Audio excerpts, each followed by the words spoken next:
نمونہ دعائے مستجاب، انیس ہند میرٹھ اور ہماری پیشگوئی پر اعتراض۔ اس اخبار کا پرچہ مطبوعہ 25 مارچ 1893 عیسوی، جس میں میری اس پیشگوئی کی نسبت جو لیک رام پشاوری کے بارے میں نے شائع کی تھی کہ کچھ نکتہ چینی ہے، مجھ کو ملا۔ مجھے معلوم ہوا ہے کہ بعض اور اخباروں پر بھی یہ کلمت الحق شائع گزرا ہے، اور حقیقت میں میرے لیے خوشی کا مقام ہے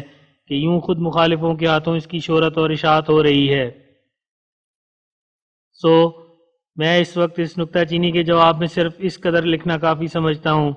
کہ جس طور اور طریق سے خدا تعالیٰ نے چاہا اسی طور سے کیا، میرا اس میں دخل نہیں۔ ہاں، یہ سوال کہ ایسی پیش گوئی مفید نہیں ہوگی اور اس میں شبہات باقی رہ جائیں گے، اس اعتراض کی نسبت میں خوب سمجھتا ہوں کہ یہ پیش از وقت ہے۔ میں اس بات کا خود اقراری ہوں اور اب پھر اقرار کرتا ہوں کہ اگر جیسا کہ معترضوں نے خیال فرمایا ہے پیش گوئی کا ماحصل آخرکار یہی نکلا کہ کوئی معمولی تپ آیا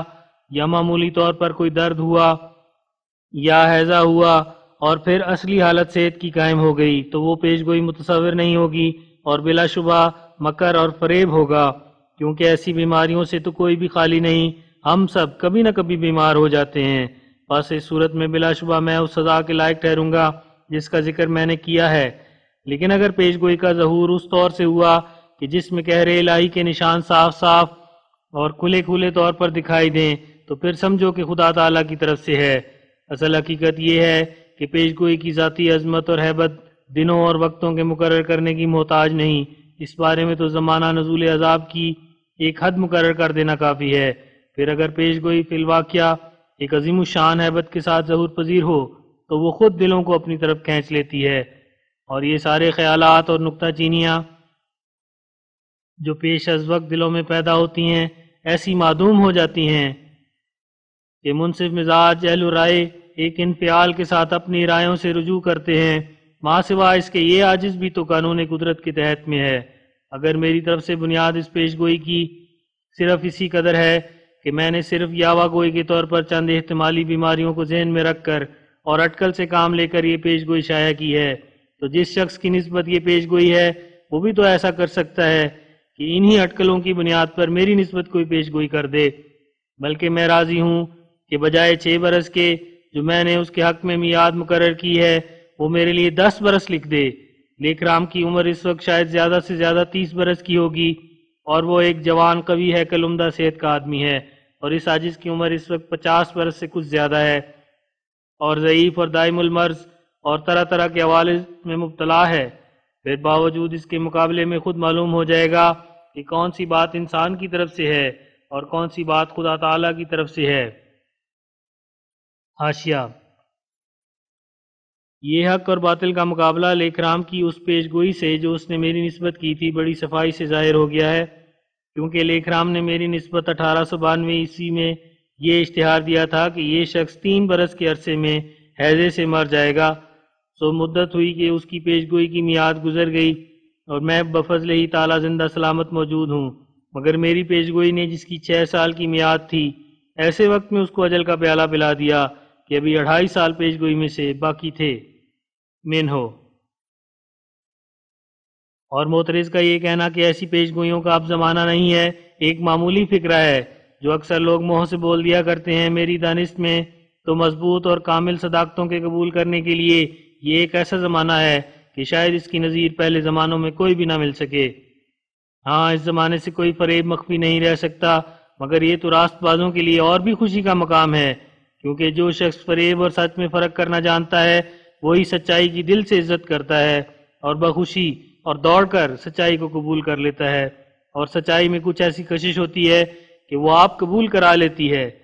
ظاہر ہے کہ زمانہ سدھا ایسی نئی باتوں کو قبول کرتا جاتا ہے جو لوگوں کے باپ دادوں نے قبول نہیں کی تھیں۔ اگر زمانہ صداقتوں کا پیاسا نہیں تو پھر کیوں ایک عظیم الشان انقلاب اس میں شروع ہے؟ زمانہ بے شک حقیقی صداقتوں کا دوست ہے نہ دشمن، اور یہ کہنا کہ زمانہ عقل مند ہے اور سیدھے سادے لوگوں کا وقت گزر گیا ہے، یہ دوسرے لفظوں میں زمانے کی مذمت ہے۔ گویا یہ زمانہ ایک ایسا بد زمانہ ہے کہ وہ سچائی کو واقعی طور پر سچائی پا کر پھر اس کو قبول نہیں کرتا، لیکن میں ہرگز قبول نہیں کروں گا کہ فی الواقعہ ایسا ہی ہے، کیونکہ میں دیکھتا ہوں کہ زیادہ تر میری طرف رجوع کرنے والے اور مجھ سے فائدہ اٹھانے والے وہی لوگ ہیں جو نو تعلیم یافتہ ہیں، جو بعض ان میں سے BA اور MA تک پہنچے ہوئے ہیں،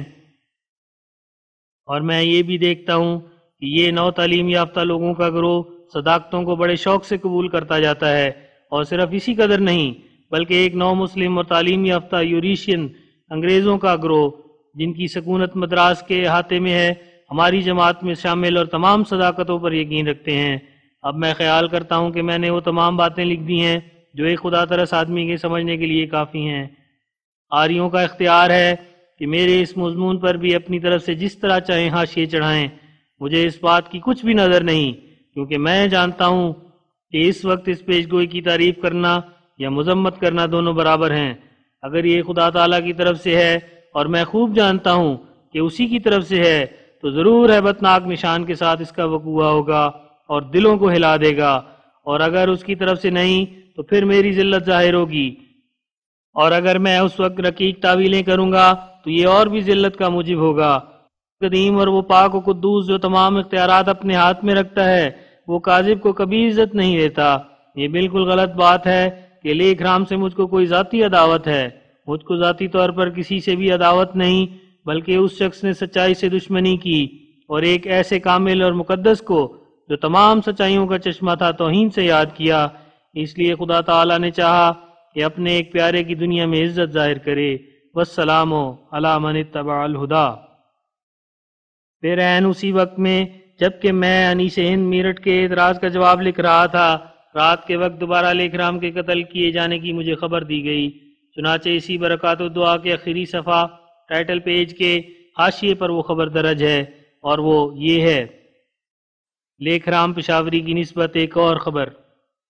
آج جو 2 اپریل 1893 عیسوی مطابق 14 ماہ رمضان 1310 ہجری ہے، صبح کے وقت تھوڑی سی غنودگی کی حالت میں نے دیکھا کہ میں ایک وسیع مکان میں بیٹھا ہوا ہوں اور چند دوست بھی میرے پاس موجود ہیں۔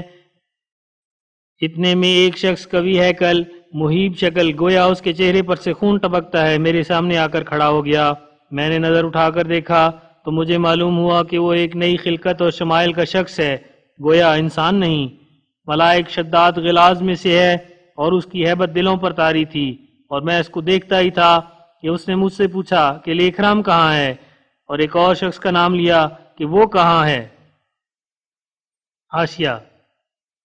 یہ اب تک معلوم نہیں کہ یہ شخص کون ہے، من ہو۔ تب میں نے اس وقت سمجھا کہ یہ شخص لیک رام اور اس دوسرے شخص کی سزا دہی کے لیے مامور کیا گیا ہے، مگر مجھے معلوم نہیں رہا کہ وہ دوسرا شخص کون ہے۔ ہاں، یہ یقینی طور پر یاد رہا ہے کہ وہ دوسرا شخص انہی چند آدمیوں سے تھا جن کی نسبت میں اشتہار دے چکا ہوں،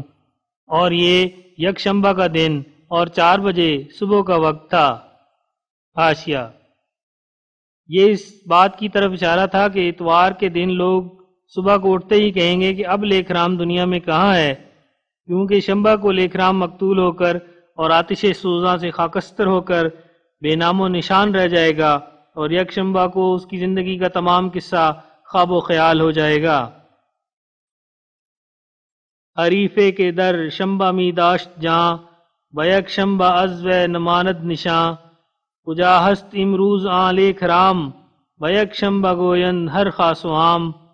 بدین عمر می داشت تبی درشت، نا انساں کے دستے خدایش بکشت۔ غرض فرشتہ جو یکشنبہ کی صبح میں خونی آنکھوں کے ساتھ نظر آیا، یہ اس بات کی طرف اشارہ تھا کہ وہ شنبہ کو لیک رام کو قتل کر کے یکشنبہ کو اپنی خونی آنکھیں دنیا کو دکھائے گا، یعنی یکشنبہ کی صبح ہوتے ہی عام طور پر یہ شور پڑ جائے گا کہ لیک رام مقتول ہونے کی حالت میں اس دنیا سے گزر گیا، من ہو۔ فالحمدللہ علی ذالک۔ پھر جب یقینی اور قطعی طور پر یہ امر فیصلہ پا گیا کہ میری دعا کے قبول ہونے پر آسمان پر یہ قرار پا چکا ہے کہ لیک رام ایک دردناک عذاب کے ساتھ قتل کیا جائے گا، تو میں نے اسی کتاب برکات الدعا کے صفحہ 28 میں سید احمد خان صاحب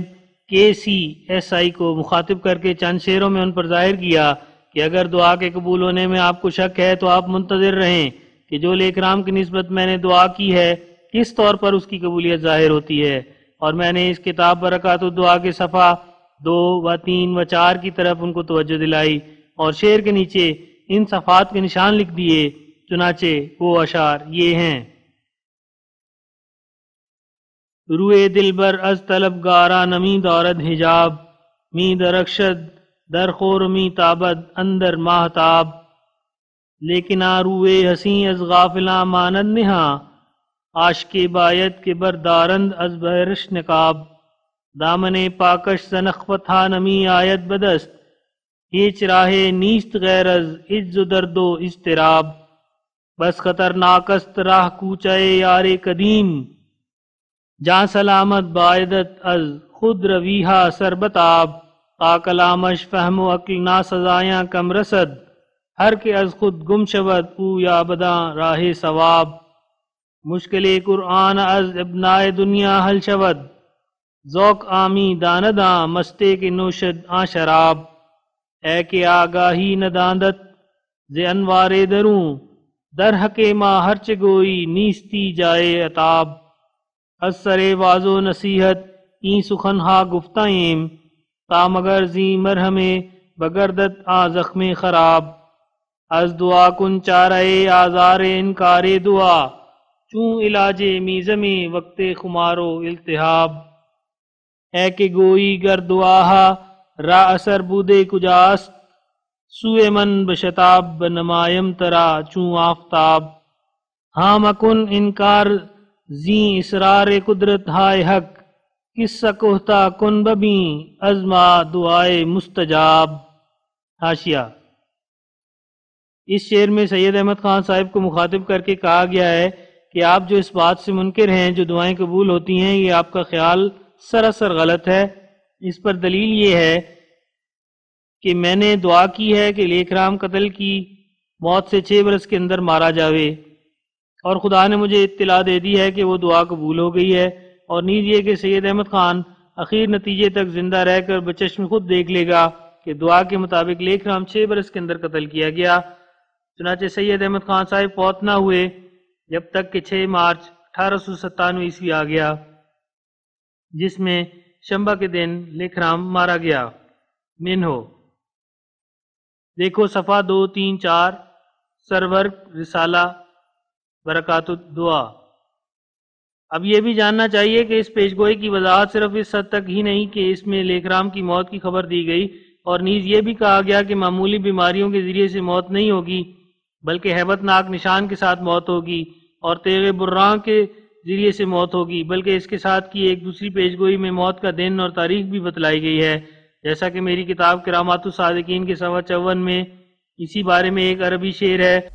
جو قریباً 4 سال واقعہ قتل لیک رام سے پہلے رسالہ مذکور میں چھپ کر تمام قوموں میں شائع ہو چکا ہے۔ یہ وہی شعر ہے جس پر ہندو اخباروں حاشیہ پرچہ اخبار سماچار میں جو ایک ہندو پرچہ ہے لکھا ہے کہ ہمارا ماتھا تو اسی وقت ٹھنکا تھا جب مصنف موعود مسیحی نے اپنی کتاب میں عام اعلان کیا تھا کہ لیک رام عید کو مارا جائے گا۔ دیکھو پرچہ اخبار سماچار صفحہ۔ لیکن یاد رہے کہ اس ایڈیٹر نے اس بیان میں غلطی کھائی ہے کہ ہم نے لیک رام کے قتل کیے جانے کے لیے عید کا دن پیشگوئی کے روح سے بتلایا تھا، بلکہ جیسا کہ اس شعر سے ظاہر ہوتا ہے کہ جو ہم نے متن میں لکھ دیا ہے عید کے بعد کا دن شعر میں بتلایا گیا تھا، کیونکہ اس شعر کی پیشگوئی کو صدہا لوگوں پر زبانی طور پر ظاہر کیا گیا تھا، اس لیے ہندوؤں میں بھی اس کی شہرت ہو چکی تھی، لہٰذا اس ہندو ایڈیٹر نے کسی قدر غلطی کے ساتھ اس شعر کی پیشگوئی کو یاد رکھا، اور پھر جب لیک رام قتل کیا گیا تو گورنمنٹ عادلہ کے اکسانے کے لیے پیش کر دیا۔ اس شعر میں جو لفظ ستعرف و یوم العید ہے، بعض نادانوں نے اس پر یہ اعتراض کیا ہے کہ اس میں پیشگوئی کا تو کچھ ذکر نہیں، صرف عید کے دن کا ذکر ہے، لیکن سخت افسوس ہے کہ اگر ان کو کچھ بھی عربی کا علم ہوتا تو ایسا نہ کہتے، کیونکہ پہلے مصرے میں صاف لکھا ہے کہ وبشرنی ربی، اور یہ لفظ ہمیشہ پیشگوئی کے لیے آتا ہے ماں سوا اس کے اگر عید کے لفظ سے معمولی عید کا دن ہی مراد ہو تو یہ معنی ہوں گے کہ تجھے عید کے دن کے آنے کی پیش از وقت تیرا رب خوشخبری دیتا ہے، اور جب عید آئے گی تو تو اس کو پہچان لے گا اور عید کے ساتھ ملی ہوئی ہوگی۔ اب دیکھو کہ ان معنوں میں کس قدر بےہودہ باتیں اور مفاسد جمع ہیں۔ اول عید کی نسبت جو ایک معمولی دن ہے پیش گوئی کرنا، اور پھر اس معمولی عید میں کون سی باریک حقیقت ہے جس کے پہچاننے کی ضرورت ہوگی، وہ تو پہلی پہچانا ہوا دن ہے، اور پھر اس کے کیا معنی کہ عید کے ساتھ ملی ہوئی ہوگی۔ ملنے کا لفظ تو متغیر چیزوں کو چاہتا ہے جن کا مقابلہ دکھلانا ضروری ہے۔ اب جبکہ عید ایک ہی چیز ہے تو دوسری چیز کون سی ہوئی جس کے ساتھ مقابلہ ہوا؟ من ہو حاشیہ ختم۔ ہندو اخباروں نے لیک رام کے قتل کے وقت زور دیا تھا اور گورنمنٹ میں اس کو پیش کیا تھا اور یہ شور مچایا تھا کہ اگر اس پیش گوئی کرنے والے کی واقع قتل لیک رام میں سازش نہیں ہے تو کیوں اور کن وسائل سے اطلاع پا کر لیک رام کے مارے جانے سے 4 برس پہلے اس شخص نے مشہور کیا کہ وہ عید کے دن مارا جائے گا، اور وہ شعر یہ ہے جو کرامات الصادقین کے صفحہ 54 میں درج ہے۔ وَبَشَّرَنِي رَبِّي وَقَالَ مُبَشِّرًا سَتَعْرِفُ يَوْمَ الْعِيدِ وَالْعِيدُ أَقْرَبُ، یعنی میرے خدا نے ایک پیش گوئی کے پورا ہونے کی مجھے خوشخبری دی اور خوشخبری دے کر کہا کہ تو عید کے دن کو پہچانے گا جبکہ نشان ظاہر ہوگا، اور عید کا دن نشان کے دن سے بہت قریب اور ساتھ ملا ہوا ہوگا۔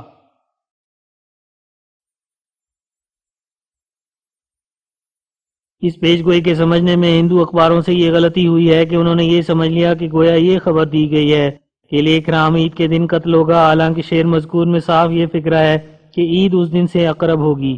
یعنی بہت نزدیک ہوگی، اور اس دن میں اور عید کے دن میں کوئی فاصلہ نہیں ہوگا۔ اور ایسا ہی ظہور میں آیا کیونکہ عید یکم شوال کو جمعے کے روز ہوئی اور لیک رام دوسری شوال کو ہفتے کے دن 6 مارچ 1897 عیسوی میں مارا گیا۔ اسی کے مطابق جو الہامی شعر میں مندرج تھا کہ لیک رام کے مارے جانے کا دن عید کے دن کے ساتھ ملا ہوا ہوگا اور درمیان کوئی فاصلہ نہیں ہوگا، اور الہامی شعر سے ظاہر ہے کہ اس شعر میں صاف لفظوں میں بیان کر دیا گیا تھا کہ دوسری شوال کو ہفتے کے دن لیک رام قتل کیا جائے گا، اور در حقیقت یہ تمام بیان اجمالی طور پر اس پیش گوئی میں موجود تھا کہ عجل جسد اللہ خوار، کیونکہ گوسالہ سامری ہاتھوں سے کاٹا گیا تھا۔ پس چونکہ مشبہ اور مشبہ بہی میں واقعات کا تماثل ضروری ہے، اس لیے ماننا پڑا کہ لیک رام جس کو عجل سامری سے مشابہت دی گئی ہے ہاتھوں سے کاٹا جائے گا، اور چونکہ عجل سامری کے کاٹے جانے کا دن شنبہ کا دن تھا اور یہودیوں کی ایک عید بھی تھی، لہذا پیش گوئی کی مشابہت کے پورا کرنے کے لحاظ سے ضروری ہوا کہ اس واقعے کے قریب ایک عید ہو اور شنبہ کا دن بھی ہو۔ یہ پیش گوئی اس ضرورت مماثلت کی وجہ سے ان تمام واقعات کی طرف سے اشارہ کر رہی تھی جو گوسالہ سامری کو پیش آئی تھی، یہاں تک کہ جیسا کہ گوسالہ سامری ٹکڑے ٹکڑے کر کے جلایا گیا تھا، ایسا ہی لیک رام کے ساتھ معاملہ ہوا، کیونکہ اول قاتل نے اس کی انتڑیوں کو ٹکڑے ٹکڑے کیا، پھر ڈاکٹر نے اس کے زخم کو چھری کے ساتھ زیادہ کھولا، پھر اس کی لاش پر ڈاکٹری امتحان کی چھری چلی، غرض گوسالہ سامری کی طرح 3 مرتبہ انسانوں کے ہاتھوں نے اس کو ٹکڑے ٹکڑے کیا، اور پھر وہ عجل سامری کی طرح جلایا گیا، اور پھر عجل سامری کی طرح دریا میں ڈالا گیا۔ خلاصہ کلام یہ ہے کہ جو کچھ اس سامری گوسالے کے ساتھ ہوا وہ سب کچھ لیک رام کے ساتھ ہوا، یہاں تک کہ خدا نے چاہا کہ عید کا دن اور شنبہ کا روز بھی گوسالہ سامری کی طرح لیک رام کے حصے میں آوے، پس ایک دانا اور زیرک کے لیے یہی پیش گوئی عجل جسد اللہ خوار کی اس بات کے سمجھنے کے لیے کافی تھی کہ لیک رام کس دن اور کس تقریب پر فوت ہوگا اور اس کی موت کس طور سے ہوگی، لیکن خدا تعالیٰ نے موٹی عقل والوں پر رحم کر کے دوسرے الہامات میں اور بھی اس پیش گوئی کی تفصیل اور تشریح کر دی اور صریح لفظوں میں بتا دیا کہ موت بذریعہ قتل ہوگی اور عید سے ایک دن پہلے واقعہ ہوگا۔ اس جگہ یاد رہے کہ اس پیش گوئی میں بعض اور لطیف اشارات بھی ہیں جو اس جگہ ذکر کرنے کے لائق ہیں، من جملہ ان کے ایک یہ ہے کہ سامری نے اپنی دستکاری کے گوسالے کو قوم کے سامنے مقدس کر کے ظاہر کیا تھا، اور اس کا یہ ہنر بتلایا تھا کہ یہ باوجود بے جان ہونے کے بیل کی طرح آواز کرتا ہے، اور اس کی آواز کے سبب یہ مشہور کیا تھا کہ گویا جبرائیل کے قدموں کی خاک اس کے پیٹ میں ہے اور اس کی برکت سے وہ بیل کی طرح آواز نکالتا ہے، مگر دراصل یہ تمام اس کا جھوٹ تھا۔ اصل حقیقت یہ معلوم ہوتی ہے کہ جیسے آج کل بعض کھلونے ایسے بنائے جاتے ہیں کہ ہوا کے اندر اور باہر آنے سے ان میں سے ایک آواز نکلتی ہے، یا جیسے بعض زمیندار اپنے کھیتوں پر چمڑے کا ایک ڈھول سا بنا لیتے ہیں اور اس میں سے بھیڑیے کے مشابہ ایک آواز نکلتی ہے، ایسا ہی یہ بھی ایک کھلونا تھا، اور قوم کو دھوکہ دینے کے لیے اور نیز اس گوسالے کو ایک مقدس ثابت کرنے کے لیے یہ ایک جھوٹا اور بے اصل بیان سامری نے پیش کر دیا کہ رسول کے قدموں کی خاک کی برکت سے یہ آواز آتی ہے، تا وہ لوگ اس گوسالے کو بہت ہی مقدس سمجھ لیں اور تا سامری ایک کراماتی انسان مانا جائے اور حضرت موسیٰ علیہ السلام کی رونق اور عزت کم ہو جائے۔ قرآن شریف نے ہرگز اس بات کی تصدیق نہیں کی کہ در حقیقت وہ آواز رسول کی خاک قدم کی وجہ سے تھی، صرف سامری کا قول نقل کر دیا ہے۔ اور جیسا کہ قرآن شریف کی عادت ہے، جو بعض اوقات کفار کے اقوال نقل کرتا ہے اور بوجہ بداحت بطلان ان اقوال کے رد کرنے کی حاجت نہیں دیکھتا، بلکہ فقط قائل کا کاذب یا فاسق ہونا بیان کر کے دانش مندوں کو اصل حقیقت سمجھنے کے لیے متنبہ کرتا ہے، ایسا ہی اس جگہ بھی اس نے کیا۔ سو اب سامری کے اس جھوٹے منصوبے کی مشابہت لیک رام سے یہ ہے کہ آریوں نے بھی محض دھوکہ دہی کی غرض سے لیک رام کو ایک مقدس اور فاضل انسان قرار دے دیا، اور اس کی چند گندی کتابیں جو محض عیسائیوں کی کاسالیسی سے اس نے لکھی تھیں اور بقول شخص نقل را چے عقل پادریوں کی اردو کتابوں کی نقل تھی، انہی باتوں کو سرمایہ فضیلت سمجھ لیا۔ اور جس طرح سامری نے یہ بہانہ بنایا تھا کہ رسول کے قدم کی برکت سے اس گسالے نے بیل کی سی آواز کی ہے، اسی طرح اس کی گندی تحریریں ایشر کی کرپا کی وجہ سے سمجھی گئیں، اور خیال کیا گیا کہ یہ شکتی ایشر نے اس کو دی کہ مسلمانوں کا اس نے مقابلہ کیا، حالانکہ وہ شخص اپنی ذات سے ایک نادان اور بے علم آدمی اور موٹی سمجھ کا ایک ہندو تھا، اور جو کچھ اس نے لکھا نہایت بےہودہ اور سراسر باطل تھا، جو اس کے فطرتی حمق اور موٹی عقل کی وجہ سے اس سے ظہور میں آیا۔ اور جس طرح سامری کا کھلونا جس میں دونوں طرف سوراخ تھے ہوا کے اندر باہر آنے جانے سے بیل کی طرح آواز کرتا تھا، اسی طرح لیک رام بھی نفسانی ہوا کی وجہ سے آوازیں نکالتا تھا، اور وہ ہوا نفسانی جذبات کی کشش سے اس کے اندر داخل ہوتی اور پھر نہایت تاریک جذبات کے ساتھ نکلتی تھی۔ اور پھر من جملہ ان اشارات کے جو اس پیش گوئی میں ہیں، ایک یہ بھی ہے کہ جب اس ربانی الہام نے لیک رام کو گسالہ سامری قرار دیا اور آریوں کو سامری سے مشابہت دی، جنہوں نے اس گسالے کو آوازوں پر آمادہ کیا تا ان آوازوں پر تمام قوم جمع ہو جائے اور موسیٰ کی آواز سے منہ پھیر لیں، تو ان دونوں قصوں کو باہم مشابہت دے کر مجھ کو خدا تعالیٰ نے موسیٰ قرار دے دیا۔ اور من جملہ ان اشارات کے جو اس پیش گوئی میں ہیں، ایک یہ بھی اشارہ ہے کہ اس واقعہ قتل کے بعد جیسا کہ سامری گروہ کی رونق جاتی رہی تھی اور ان کے خیالات ترقی سے روکے گئے تھے، اور ان کے مقابل پر موسیٰ اور اس کے گروہ کی بہت ترقی ہو گئی تھی، اور آسمانی کتاب بھی اسی وقت موسیٰ کو ملی تھی، اس جگہ بھی ایسا ہی وقوع میں آیا، اور خدا تعالیٰ نے میرے گروہ کو بہت ترقی دی، یہاں تک کہ اب یہ گروہ 10,000 کے قریب پہنچ گیا، اور ہماری تائید میں بہت سی سچائیاں ظہور میں آئیں، یہاں تک کہ حضرت مسیح علیہ السلام کی قبر کا پتہ لگ گیا، اور جیسا کہ حضرت موسیٰ نے اس واقعے کے بعد بڑی عزت پائی تھی، اسی کے مطابق اس بندے کی عزت کو بھی اس قادر کریم نے زیادہ کیا۔ اور جس طرح گسالہ بنانے کے بعد خدا تعالیٰ نے بنی اسرائیل پر تعاون بھیجی تھی، جس کا ذکر توریت خروج باب 32 آیت 35 میں ہے، اسی طرح لیک رام کے مرنے کے بعد بھی اس ملک میں تعاون پھیلی۔ غرض یہ پیش گوئی ایک عظیم الشان پیش گوئی ہے۔ حاشیہ: اس پیش گوئی کی عظمت حدیث نبوی کی روح سے بھی ثابت ہوتی ہے، کیونکہ ایک حدیث نبوی کا منشا یہ ہے کہ مسیح موت کے زمانے میں ایک شخص قتل کیا جائے گا، اور آسمانی آواز جو رمضان میں آئے گی گواہی دے گی کہ وہ شخص غضب الہی سے مارا گیا، اور شیطان آواز دے گا کہ وہ مظلوم مارا گیا، حالانکہ اس کا مارا جانا مسیح کے لیے بطور نشان کے ہوگا۔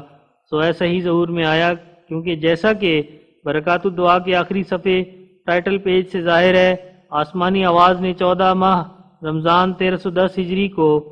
لوگوں کو مطلع کیا کہ ایک فرشتہ لیک رام کے قتل کے لیے مامور کیا گیا ہے، اور شیطان نے سچائی کے دشمنوں کے دلوں میں ہو کر یہ آواز دی کہ لیک رام مظلوم مارا گیا۔ سو یہ پیش گوئی مجھ میں اور رسول اللہ صلی اللہ علیہ وسلم میں مشترک ہے، اس لیے عظیم الشان ہے۔ منہو: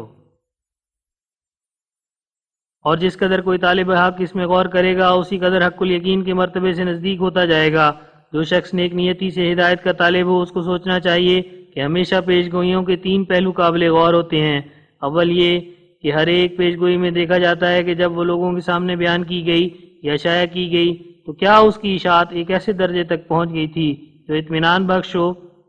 اور کیا اس کی ایسی شہرت ہو گئی تھی جس کو عام شہرت کہہ سکتے ہیں یا اس کا نام تواتر رکھ سکتے ہیں۔ دوسرا پہلو یہ قابل غور ہوتا ہے کہ جب کوئی پیش گوئی شائع کی گئی اور تمام موافقوں اور مخالفوں میں پھیلائی گئی تو کیا اس کے مضمون میں کوئی خارق عادت بیان تھا جو انسانی اٹکلوں کے دائرے سے بالا تر خیال کیا جاتا، یا ایسا بیان تھا کہ ایک عقل مند علم حیات یا طبعی سے مدد لے کر یا کسی اور طریقے سے بیان کر سکتا ہے۔ تیسرا پہلو جو پیش گوئیوں میں قابل غور ہوتا ہے وہ یہ ہے کہ کیا ایک پیش گوئی جس قوت اور عام شہرت سے پھیلائی گئی تھی اسی طرح عام شہرت کی شہادت سے پوری بھی ہو گئی یا نہیں؟ سو اب سوچ کر دیکھ لو کہ یہ تینوں پہلو اس پیش گوئی میں ایسے اکمل اور اتم طور پر موجود ہیں کہ جس سے بڑھ کر اس دنیا میں ممکن ہی نہیں، اور جس اعلیٰ ثبوت پر اس پیش گوئی کے یہ تینوں پہلو پائے جاتے ہیں میں ہرگز باور نہیں کر سکتا کہ اس کی نظیر اسلامی تاریخ کے 1300 برس میں یا عیسوی تاریخ کے 1800 برس میں مل سکے۔ ظاہر ہے کہ اس کا پہلا پہلو یعنی نفس پیش گوئی کو عام طور پر شائع کرنا ایسا اس ملک کے تمام فرقوں میں ایک شہرت یافتہ امر ہے کہ ہندوؤں اور عیسائیوں اور مسلمانوں میں سے کوئی بھی انکار نہیں کر سکتا، کیونکہ اس کی اشاعت نہ صرف میں نے کی تھی بلکہ لیکھ رام نے بھی اپنی کتابوں میں آپ کی تھی، اور دوسرے ہندو اور مسلمان اخباروں نے بھی کی تھی، اور فریقین نے قبل از وقت اس پیش گوئی کے بارے میں اس قدر تحریریں نکالی تھیں کہ یہ واقعی امر ہے کہ پنجاب کے کل اور تمام وہ لوگ جو ہندوؤں اور مسلمانوں میں سے کسی قدر پڑھے لکھے تھے اس پیش گوئی کے مضمون سے اطلاع رکھتے تھے اور انجام کے منتظر تھے۔ اور دوسرا پہلو یعنی کیا یہ پیش گوئی ایک معمولی بات تھی جیسا کہ مثلا کوئی خبر دے کہ برسات میں کوئی بارش ہو جائے گی، یا در حقیقت اس میں کوئی خارق عادت امر تھا؟ بس واضح ہو کہ اس پیش گوئی کا یہ پہلو بھی نہایت روشن ہے، کیونکہ یہ پیش گوئی نہ ایک خارق عادت امر پر بلکہ کئی خارق عادت امور پر مشتمل تھی، کیونکہ پیش گوئی میں یہ بیان کیا گیا تھا کہ لیکھ رام جوانی کی حالت میں ہی مرے گا اور بذریعہ قتل کے مرے گا، کسی بیماری، تپ یا ہیضہ وغیرہ سے نہیں مرے گا، اور قتل کا واقعہ بھی ایسا دہشت ناک ہوگا جو دلوں کو ہلا دے گا، اور نیز یہ کہ اس کی موت پر شور برپا ہوگا اور غوغا اٹھے گا، اور نیز یہ کہ یہ واقعہ 6 برس کے اندر ظہور میں آ جائے گا، اور نیز یہ کہ روز قتل شنبہ کا دن ہوگا، اور نیز یہ کہ عید کے دن سے وہ دن ملا ہوا ہوگا، یعنی دوسری شوال ہوگی۔ اب ظاہر ہے کہ یہ تمام امور انسانی علم اور اٹکل سے بالا تر ہیں، اور کسی کے قدرت اور اختیار میں نہیں کہ محض اپنے منصوبے سے ایسی خارق عادت اور فوق الطاقت باتیں بیان کر سکے جو آخر اسی طرح پوری بھی ہو جائیں۔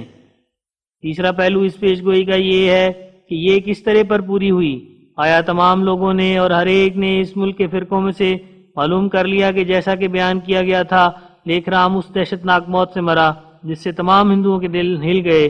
یا لوگوں کو اس بات میں شک رہا کہ شاید اب تک زندہ ہے، یا یہ کہ کسی دہشت ناک یا شور برپا کرنے والی موت سے نہیں مرا بلکہ معمولی طور پر کسی تپ یا کھانسی یا بواسیر سے مر گیا ہے جس پر نہ کوئی شور اٹھا اور نہ دلوں پر چوٹ لگی۔ اور ظاہر ہے کہ قتل کی موت سے بڑھ کر اور کوئی بھی صورت موت کی ایسی نہیں جو دنیا میں دہشت اور شور و غوغا کو پھیلاوے اور دلوں کو ہلاوے اور کینوں کو برپا کرے، اور خود پیش گوئی میں صریح لفظوں میں قتل کی طرف اشارہ بھی تھا۔ اب اس تحقیق سے ظاہر ہے کہ اس پیش گوئی کے تینوں پہلو ایسے اعلیٰ درجے پر اور بدیہی اس ثبوت ہیں جن سے بڑھ کر تصور نہیں کر سکتے۔ دیکھو کہ کس زور شور سے برکات الدعا کے ٹائٹل پیج میں قبل از وقت شائع کیا گیا تھا کہ اگر اس پیش گوئی کا خلاصہ یہی نکلا کہ کوئی معمولی تپ آیا یا درد ہوا تو سمجھو کہ یہ پیش گوئی خدا تعالیٰ کی طرف سے نہیں ہے۔ وہ اشتہار جس میں میں نے الہام عجل جسد اللہ خوار لکھا ہے، جو کتاب آئینہ کمالات اسلام کے ساتھ شامل ہے، اس الہام کے نیچے جو تشریح ہے اس کی تمام عبارت غور سے پڑھو، اور پھر اس کے بعد وہ تمام عبارت غور سے پڑھو جو برکات الدعا کے ٹائٹل پیج میں درج ہے، اور پھر وہ اشعار غور سے پڑھو جو الہام عجل جسد اللہ خوار کے ساتھ اشتہار میں درج ہیں، جن کے اخیر میں ایک ہاتھ بنا ہوا ہے جو لیکھ رام کی طرف اشارہ کر رہا ہے، اور پھر وہ کشف غور سے پڑھو جو برکات الدعا کے اخیر صفحے کی حاشیے پر ہے، اور پھر وہ عربی شعر پڑھو جو کرامات الصادقین کے صفحہ 54 میں ہے، یعنی ستعرف یوم العید والعید اقرب، اور پھر وہ عربی پیش گوئی پڑھو جو کرامات الصادقین کے اخیر ٹائٹل پیج کے صفحے میں صریح موت کے لفظ سے ہے جس میں 6 برس کی میعاد ہے۔ اب انصاف سے سوچو کہ کیا اس قدر امور غیبیہ بیان کرنا کسی مفتری انسان کا کام ہے؟ خدا سے ڈرو اور دانستہ سچائی کا خون مت کرو۔ 67 ایھا الناس قد ظہرت آیات اللہ لتائیدی و تصدیقی وشهدت لي شهداء الله من تحت أرجلكم ومن فوق رؤوسكم ومن يمينكم ومن شمالكم ومن أنفسكم ومن آفاقكم وهل فيكم رجل أمين ومن المستبصرين اتقوا الله ولا تكتموا شهادات عيونكم ولا تؤثروا الظنون على اليقين ولا تقدموا قصصا غير ثابتة على ما رأيتم بأعينكم إن كنتم متقين واعلموا أن الله يعلم بما في صدوركم ونياتكم ولا يخفى عليه شيء من حسناتكم وسيئاتكم وأن الله عليم بما في صدور العالمين إنكم رأيتم آيات الله ثم نبذتم دلائل الحق وراء ظهوركم وأعرضتم عنها متعمدين وقد كنتم منتظرين مجددا من قبل فإذا جاء داعي الله فوليتم وجوهكم مستكبرين أتنتظرون مجددا هو غيري وقد مر على رأس 100 من سنين وقد ملئت الأرض جورا وظلما وسبق مساجد الله ما يؤبد في ديور الضالين ففكروا في أنفسكم أتجعلون رزقكم أنكم تكذبون الصادقين إنكم كفرتم بمسيح الله وآياته وما كان لكم أن تتكلموا فيه وفيها إلا خائفين۔ رومی سلطنت کے ایک معزز عہدیدار حسین کامی کی نسبت جو پیش گوئی اشتہار 24 مئی 1897 عیسوی اور اشتہار 25 جون 1897 عیسوی میں درج ہے وہ کامل صفائی سے پوری ہو گئی۔ میں نے اپنے اشتہار 24 مئی 1897 عیسوی میں یہ پیشگوئی شائع کی تھی کہ رومی سلطنت میں جس قدر لوگ ارکان دولت سمجھے جاتے ہیں اور سلطنت کی طرف سے کچھ اختیار رکھتے ہیں ان میں ایسے لوگ بکثرت ہیں جن کا چال چلن سلطنت کو مضر ہے، کیونکہ ان کی عملی حالت اچھی نہیں ہے۔ اس پیشگوئی کے لکھنے اور شائع کرنے کا باعث جیسا کہ میں نے اسی اشتہار 24 مئی 1897 عیسوی میں بتفصیل لکھا ہے یہ ہوا تھا کہ ایک شخص مسمى حسین بکامی وائس کونسل مقیم کراچی قادیان میں میرے پاس آیا، جو اپنے تئیں سلطنت روم کی طرف سے سفیر ظاہر کرتا تھا اور اپنی نسبت اور اپنے باپ کی نسبت یہ خیال رکھتا تھا کہ گویا یہ دونوں اول درجے کے سلطنت کی خیر خواہ اور دیانت اور امانت میں دونوں مقدس وجود اور سراپا نیکی اور راست بازی اور تدین کا خمیر اپنے اندر رکھتے ہیں، بلکہ جیسا کہ پرچہ اخبار 15 مئی 1897 عیسوی ناظم الہند لاہور میں لکھا ہے، اس شخص کی ایسی ایسی لاف و گزاف سے لوگوں نے اس کو نائب حضرت سلطان روم سمجھا اور یہ مشہور کیا گیا کہ یہ بزرگوار محض اس غرض سے لاہور وغیرہ نواح اس ملک میں تشریف لائے ہیں کہ تا اس ملک کے غافلوں کو اپنی پاک زندگی کا نمونہ دکھلاویں اور تا لوگ ان کے مقدس اعمال کو دیکھ کر ان کے نمونے پر اپنے تئی بناویں۔ اور اس تعریف میں یہاں تک اصرار کیا گیا تھا کہ اسی ایڈیٹر ناظم الہند نے اپنے پرچے مذکور یعنی 15 مئی 1897 عیسوی کے پرچے میں جھوٹ اور بے شرمی کی کچھ بھی پرواہ نہ کر کے یہ بھی شائع کر دیا تھا کہ یہ نائب خلیفۃ اللہ سلطان روم جو پاک باطنی اور دیانت اور امانت کی وجہ سے سراسر نور ہیں، یہ اس لیے قادیان میں بلائے گئے ہیں کہ تا مرزائے قادیان اپنے افتراء سے اس نائب الخلافت یعنی مظہر انوار الہی کے ہاتھ پر توبہ کرے اور آئندہ اپنے تئیں مسیح موت ٹھہرانے سے باز آ جائے۔ اور ایسا ہی اور بھی بعض اخباروں میں میری بدگوئی کو مد نظر رکھ کر اس قدر اس شخص کی تعریفیں کی گئیں کہ قریب تھا کہ اس کو آسمان چہارم کا فرشتہ بنا دیتے، لیکن جب وہ میرے پاس آیا تو اس کی شکل دیکھنے سے ہی میری فراست نے یہ گواہی دی کہ یہ شخص امین اور دیانتدار اور پاک باطن نہیں ہے۔ اور ساتھ ہی میرے خدا نے مجھ کو القاء کیا کہ رومی سلطنت انہی لوگوں کی شامت اعمال سے خطرے میں ہے، کیونکہ یہ لوگ کہ جو علی حسب مراتب قرب سلطان سے کچھ حصہ رکھتے ہیں اور اس سلطنت کی اکثر نازک خدمات پر مامور ہیں، یہ اپنی خدمات کو دیانت سے ادا نہیں کرتے اور سلطنت کے سچے خیر خواہ نہیں ہیں، بلکہ اپنی طرح طرح کی خیانتوں سے اس اسلامی سلطنت کو جو حرمین شریفین کی محافظ اور مسلمانوں کے لیے مغتنمات میں سے ہے، کمزور کرنا چاہتے ہیں۔ تو میں اس الہام کے بعد محض القاء الہی کی وجہ سے حسین بقامی سے سخت بیزار ہو گیا، لیکن نہ رومی سلطنت کے بغض کی وجہ سے بلکہ محض اس کی خیرخواہی کی وجہ سے۔ پھر ایسا ہوا کہ ترک مذکور نے درخواست کی کہ میں خلوت میں کچھ باتیں کرنا چاہتا ہوں، کیونکہ وہ مہمان تھا، اس لیے میرے دل نے اخلاقی حقوق کی وجہ سے جو تمام بنی نوع کو حاصل ہیں یہ نہ چاہا کہ اس کی اس درخواست کو رد کروں۔ تو میں نے اجازت دی کہ وہ میرے خلوت خانے میں آ جائے اور جو کچھ بات کرنا چاہتا ہے کرے۔ پس جب سفیر مذکور میرے خلوت خانے میں آیا تو اس نے، جیسا کہ میں نے اشتہار 24 میں 1897 کے پہلے اور دوسرے صفحے میں لکھا ہے، مجھ سے یہ درخواست کی کہ میں ان کے لیے دعا کروں۔ تب میں نے اس کو وہی جواب دیا جو اشتہار مذکور کے صفحہ 2 میں درج ہے، جو آج سے قریباً 2 برس پہلے تمام برٹش انڈیا میں شائع ہو چکا ہے۔ چنانچہ اشتہار 24 مئی 1897 عیسوی کے صفحہ 2 کی یہ عبارت ہے جو میری طرف سے سفیر مذکور کو جواب ملا تھا، اور وہ یہ ہے جو میں موٹی قلم سے لکھتا ہوں۔ سلطان روم کی سلطنت کی اچھی حالت نہیں ہے، اور میں کشفی طریق سے اس کے ارکان کی حالت اچھی نہیں دیکھتا، اور میرے نزدیک ان حالتوں کے ساتھ انجام اچھا نہیں۔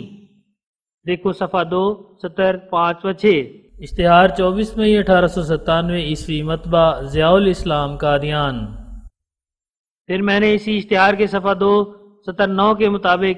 اس ترک کو نصیحت دی اور اشارے سے اس کو یہ سمجھایا کہ اس کشف کا اول نشانہ تم ہو، اور تمہارے حالات الہام کے روح سے اچھے معلوم نہیں ہوتے، توبہ کرو تا نیک پھل پاؤ۔ اس اشتہار کے صفحہ 2 سطر 9 میں اب تک موجود ہے، جو سفیر مذکور کو مخاطب کر کے کہا گیا تھا۔ بس یہ تقریر میری جو اس اشتہار میں سے اس جگہ لکھی گئی ہے 2 پیشگوئیوں پر مشتمل تھی۔ ایک یہ کہ میں نے اس کو صاف لفظوں میں سمجھا دیا تھا کہ تم لوگوں کا چال چلن اچھا نہیں، اور دیانت اور امانت کی نیک صفات سے تم محروم ہو۔ دوسرے یہ کہ اگر تیری یہی حالت رہی تو تجھے اچھا پھل نہیں ملے گا اور تیرا انجام بد ہوگا۔ پھر میں نے صفحہ 3 میں بطور پیشگوئی سفیر مذکور کی نسبت لکھا ہے، اس کے لیے یعنی سفیر مذکور کے لیے بہتر تھا کہ میرے پاس نہ آتا، میرے پاس سے ایسی بدگوئی سے واپس جانا اس کی سخت بدقسمتی ہے۔ دیکھو صفحہ 3 سطر نمبر 1، اشتہار 24 مئی 1897 عیسوی۔ پھر اسی صفحے کی سطر 9 میں یہ پیش گوئی ہے، اللہ جل شانہ جانتا ہے جس پر جھوٹ ماننا لعنت کا داغ خریدنا ہے کہ اس عالم الغیب نے مجھے پہلے سے اطلاع دے دی تھی کہ اس شخص کی سرشت میں نفاق کی رنگ آمیزی ہے۔ پھر میں نے اشتہار 25 جون 1897 عیسوی کے صفحہ 2 میں مذکورہ پیشگوئیوں کا اعادہ کر کے 10ویں سطر سے 16ویں سطر تک یہ عبارت لکھی ہے، ہم نے گزشتہ اشتہارات میں ترکی گورنمنٹ پر بلحاظ اس کے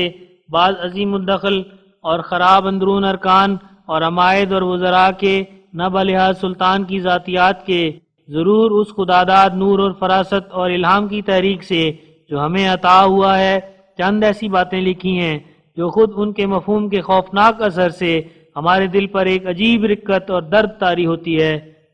تو ہماری وہ تحریر، جیسا کہ گندے خیال والے سمجھتے ہیں، کسی نفسانی جوش پر مبنی نہ تھی، بلکہ اس روشنی کے چشمے سے نکلی تھی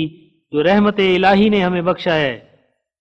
پھر اسی اشتہار کے صفحہ 4 میں سطر 19 سے 21 تک یہ عبارت ہے، کیا ممکن نہ تھا کہ جو کچھ میں نے رومی سلطنت کے اندرونی نظام کی نسبت بیان کیا وہ دراصل صحیح ہو، اور ترکی گورنمنٹ کے شرازے میں ایسے دھاگے بھی ہوں جو وقت پر ٹوٹنے والے اور غداری سرشت ظاہر کرنے والے ہوں۔ یاد رہے کہ ابھی میں اشتہار 24 مئی 1897 عیسوی کے حوالے سے بیان کر چکا ہوں کہ یہ غداری اور نفاق کی سرشت بذریعہ الہام الہی حسین بقامی میں معمول کرائی گئی ہے۔ غرض میرے ان اشتہارات میں جس قدر پیش گوئیاں ہیں جو میں نے اس جگہ درج کر دی ہیں، ان سب سے اول مقصود بالذات حسین کامی مذکور تھا۔ ہاں، یہ بھی پیش گوئی سے مفہوم ہوتا تھا کہ اس مادے کے اور بھی بہت سے لوگ ہیں جو سلطنت روم کے ارکان اور کارکن سمجھے جاتے ہیں، مگر بہرحال الہام کا اول نشانہ یہی شخص حسین کامی تھا جس کی نسبت ظاہر کیا گیا کہ وہ ہرگز امین اور دیانت دار نہیں اور اس کا انجام اچھا نہیں۔ جیسا کہ ابھی میں نے اپنے اشتہار 24 مئی 1897 عیسوی کے حوالے سے لکھا ہے کہ حسین کامی کی نسبت مجھے الہام ہوا کہ یہ آدمی سلطنت کے ساتھ دیانت سے تعلق نہیں رکھتا، بلکہ اس کی سرشت میں نفاق کی رنگ آمیزی ہے، اور اسی کو میں نے مخاطب کر کے کہا کہ توبہ کرو تا نیک پھل پاؤ۔ یہ تو میرے الہامات تھے جو میں نے صاف دلی سے لاکھوں انسانوں میں بذریعہ اشتہار 24 مئی 1897 عیسوی اور اشتہار 25 جون 1897 عیسوی شائع کر دیے، مگر افسوس کہ ان اشتہارات کے شائع کرنے پر ہزارہ مسلمان میرے پر ٹوٹ پڑے۔ بعض کو تو قلت تدبر کی وجہ سے یہ دھوکہ لگا کہ گویا میں نے سلطان روم کی ذات پر کوئی حملہ کیا ہے، حالانکہ وہ میرے اشتہارات اب تک موجود ہیں۔ سلطان کی ذات سے ان پیشگوئیوں کو کچھ تعلق نہیں، صرف بعض ارکان سلطنت اور کارکن لوگوں کی نسبت الہام شائع کیا گیا ہے کہ وہ امین اور دیانتدار نہیں ہیں، اور کھلے کھلے طور پر اشارہ کیا گیا ہے کہ اول نشانہ ان الہامات کا وہی حسین کامی ہے، اور وہی دیانت اور امانت کے پیراہے سے محروم اور بے نصیب ہے۔ اور ان اشتہاروں کے شائع ہونے کے بعد بعض اخبار والوں نے حسین کامی کی حمایت میں میرے پر حملے کیے کہ ایسے امین اور دیانتدار کی نسبت یہ الہام ظاہر کیا ہے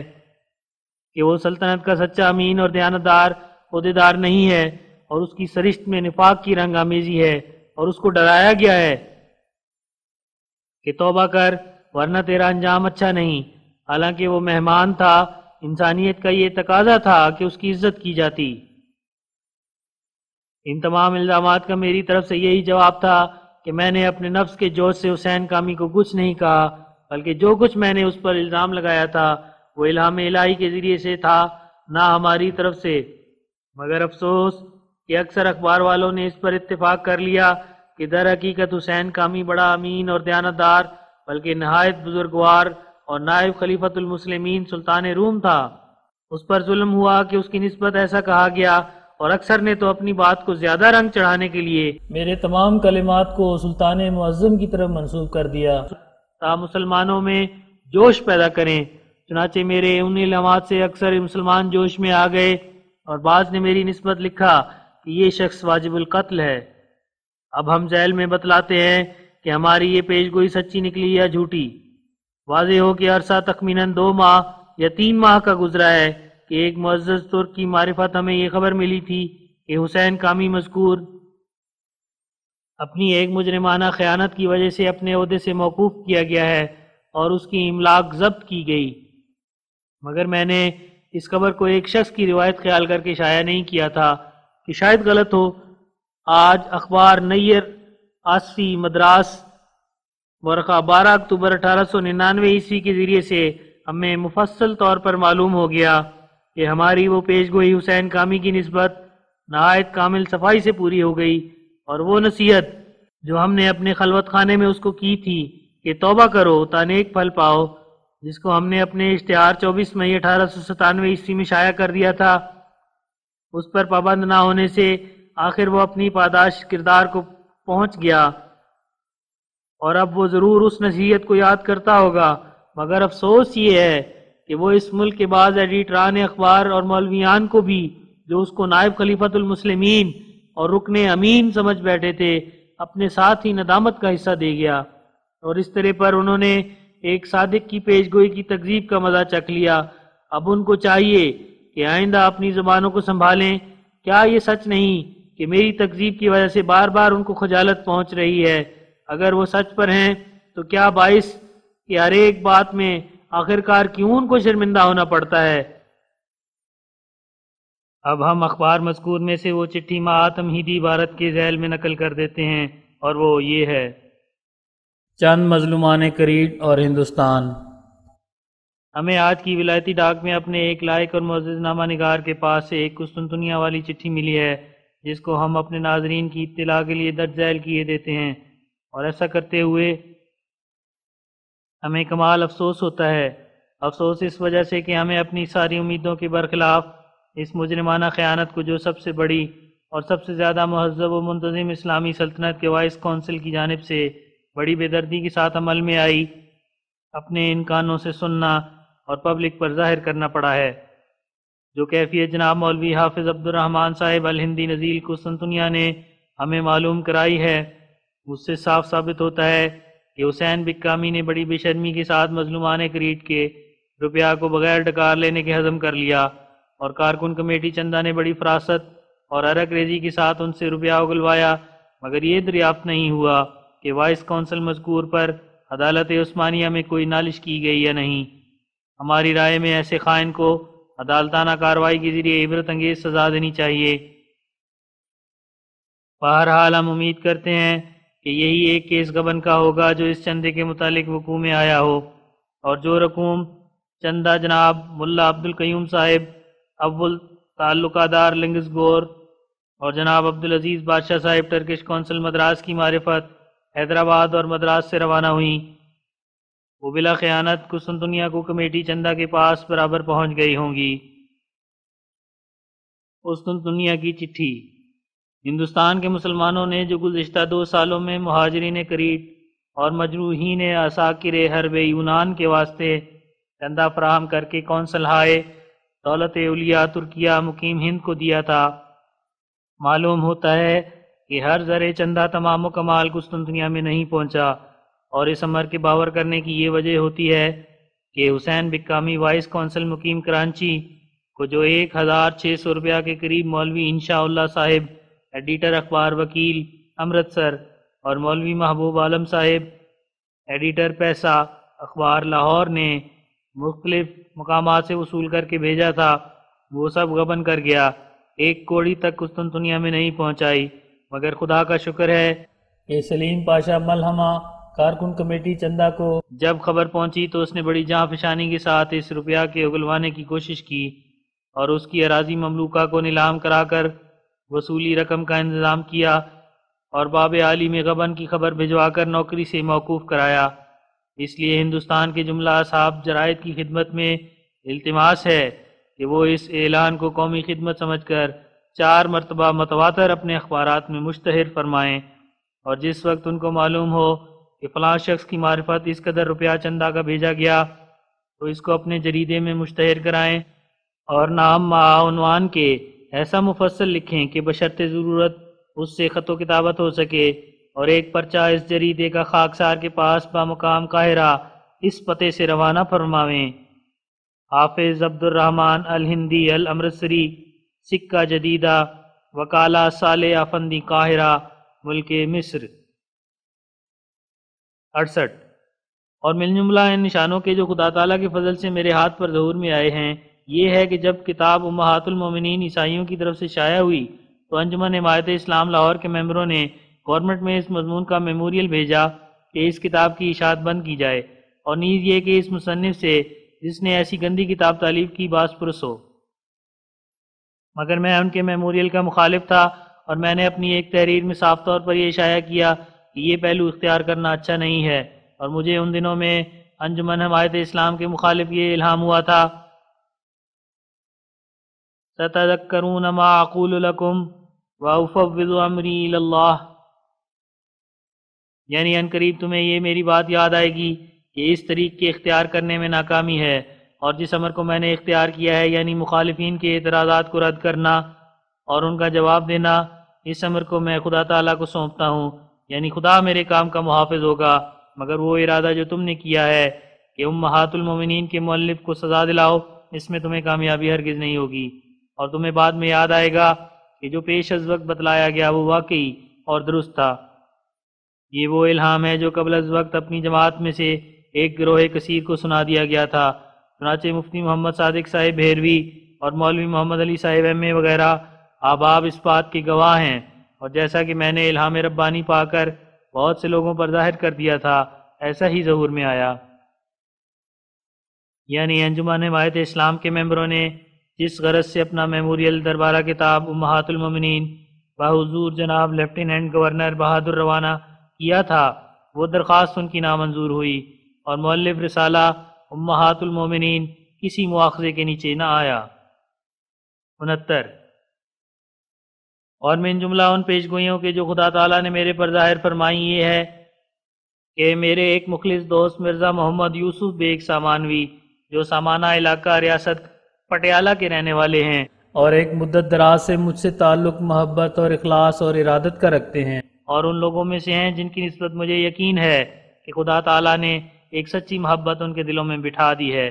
جس کے ساتھ وہ تمام عمر رہیں گے اور جس کے ساتھ وہ اس دنیا سے گزریں گے۔ ان کا یعنی مرزا صاحب موصوف کا لڑکا مرزا ابراہیم بیگ مرحوم، جو نہایت غریب اور سلیم الطبع اور وجیح اور خوبصورت تھا، بیمار ہوا۔ تب انہوں نے سامانہ سے میری طرف خط لکھا کہ میرا لڑکا بیمار ہے، اس کے لیے دعا کی جائے۔ بس جب کہ ابراہیم مرحوم کے لیے میں نے دعا کی تو مجھے فی الفور ایک کشفی حالت پیدا ہو کر دکھائی دیا کہ ابراہیم میرے پاس بیٹھا ہے اور کہتا ہے کہ مجھے بہشت سے سلام پہنچا دو، جس کے معنی اسی وقت میرے دل میں یہ ڈالے گئے کہ اب یہ ابراہیم کے لیے دنیاوی سلامتی کی راہ بند ہے، یعنی زندگی کا خاتمہ ہے۔ اس لیے اس کی روح اب بہشتی سلامتی چاہتی ہے، یعنی یہ کہ ہمیشہ کے لیے بہشت میں داخل ہو کر دائمی خوشحالی پاوے۔ سو ہر چند دل نہیں چاہتا تھا کہ مرزا ابراہیم بیگ مرحوم کے والد صاحب یعنی مرزا محمد یوسف بیگ صاحب کو اس آنے والے حادثے سے اطلاع دی جائے، مگر میں نے بہت کچھ سوچنے کے بعد مناسب سمجھا کہ مختصر لفظوں میں اس امر غیب سے ان کو اطلاع دے دوں۔ تو میں نے اس کشف سے ان کو اطلاع دے دی، اور پھر تھوڑے دنوں کے بعد مرزا ابراہیم مرحوم انتقال کر کے اپنے والد مصیبت زدہ کے اس ثواب عظیم کا موجب ہوا جو ایک پیارے بیٹے کی جدائی سے، جو ایک ہی ہو اور جوان اور غریب مزاج اور فرمانبردار اور خوبصورت ہو، خدائے رحیم کریم کی طرف سے مصیبت زدہ باپ کو پہنچتا ہے۔ غرض یہ کشف جو ابراہیم مرحوم کے بارے میں مجھ کو ہوا، بہت سے لوگوں کو پیش از وقت سنایا گیا تھا، اور خود مرزا محمد یوسف بیگ صاحب کو بذریعہ خط اس کشف سے اطلاع دے دی گئی تھی، جو اب تک بفضل ہی تعالی زندہ موجود ہیں اور خدا تعالیٰ کی قسم کھا کر اس تمام بیان کی تصدیق کر سکتے ہیں۔ اب سوچنا چاہیے کہ غیب کا وسیع علم غیر کو ہرگز دیا نہیں جاتا، اور گو ممکن ہے کہ غیر کو بھی جس کے تعلقات خدا تعالیٰ سے محکم نہیں ہیں کبھی سچی خواب آ جائے یا سچا کشف ہو جائے، لیکن ولایت اور قبولیت کی علامات میں لازمی طور پر یہ شرط ہے کہ امور غیبیہ اور پوشیدہ باتیں اس قدر ظاہر ہوں کہ وہ اپنی کثرت میں دنیا کے تمام لوگوں سے بڑے ہوئے ہوں، اور اس کثرت سے ہوں کہ کوئی بھی ان کا مقابلہ نہ کر سکے۔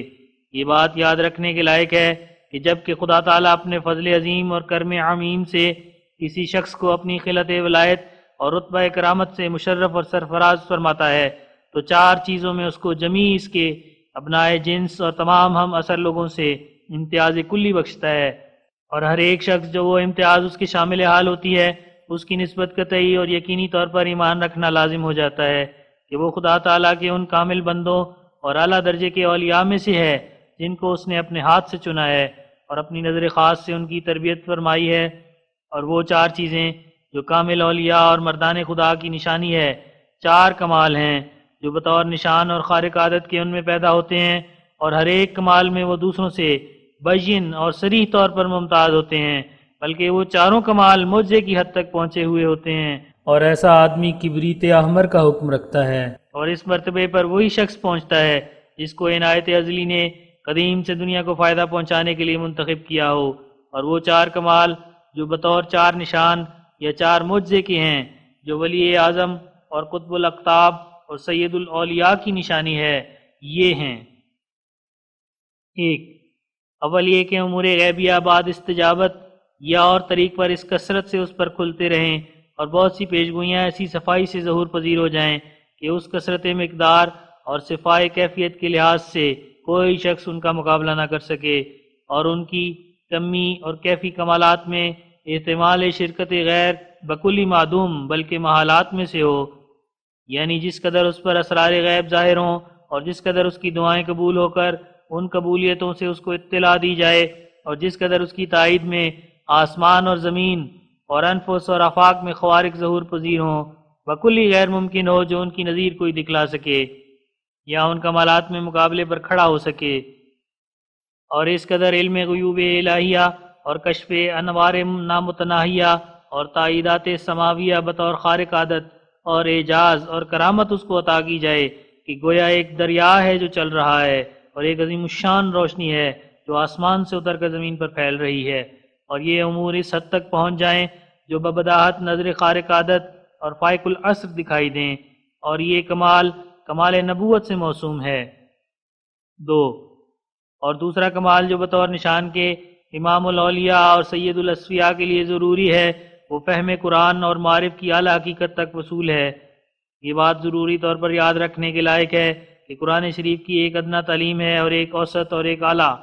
اور جو اعلیٰ تعلیم ہے وہ اس قدر انوار معرف اور حقائق کی روشن شعاؤں اور حقیقی حسن اور خوبی سے پر ہے جو ادنا یا اوسط استعداد کا اس تک ہرگز گزر نہیں ہو سکتا، بلکہ وہ اعلیٰ درجہ کے اہل صفوت اور ارباب طہارت فطرت ان سچائیوں کو پاتے ہیں جن کی سرشت سراسر نور ہو کر نور کو اپنی طرف کھینچتی ہے۔ سو اول مرتبہ صدق کا جو ان کو حاصل ہوتا ہے دنیا سے نفرت اور ہر ایک لغو امر سے طبعی کراہت ہے، اور اس عادت کے راسخ ہونے کے بعد ایک دوسرے درجے پر صدق پیدا ہوتا ہے جس کو انس اور شوق اور رجوع اللہ سے تعبیر کر سکتے ہیں،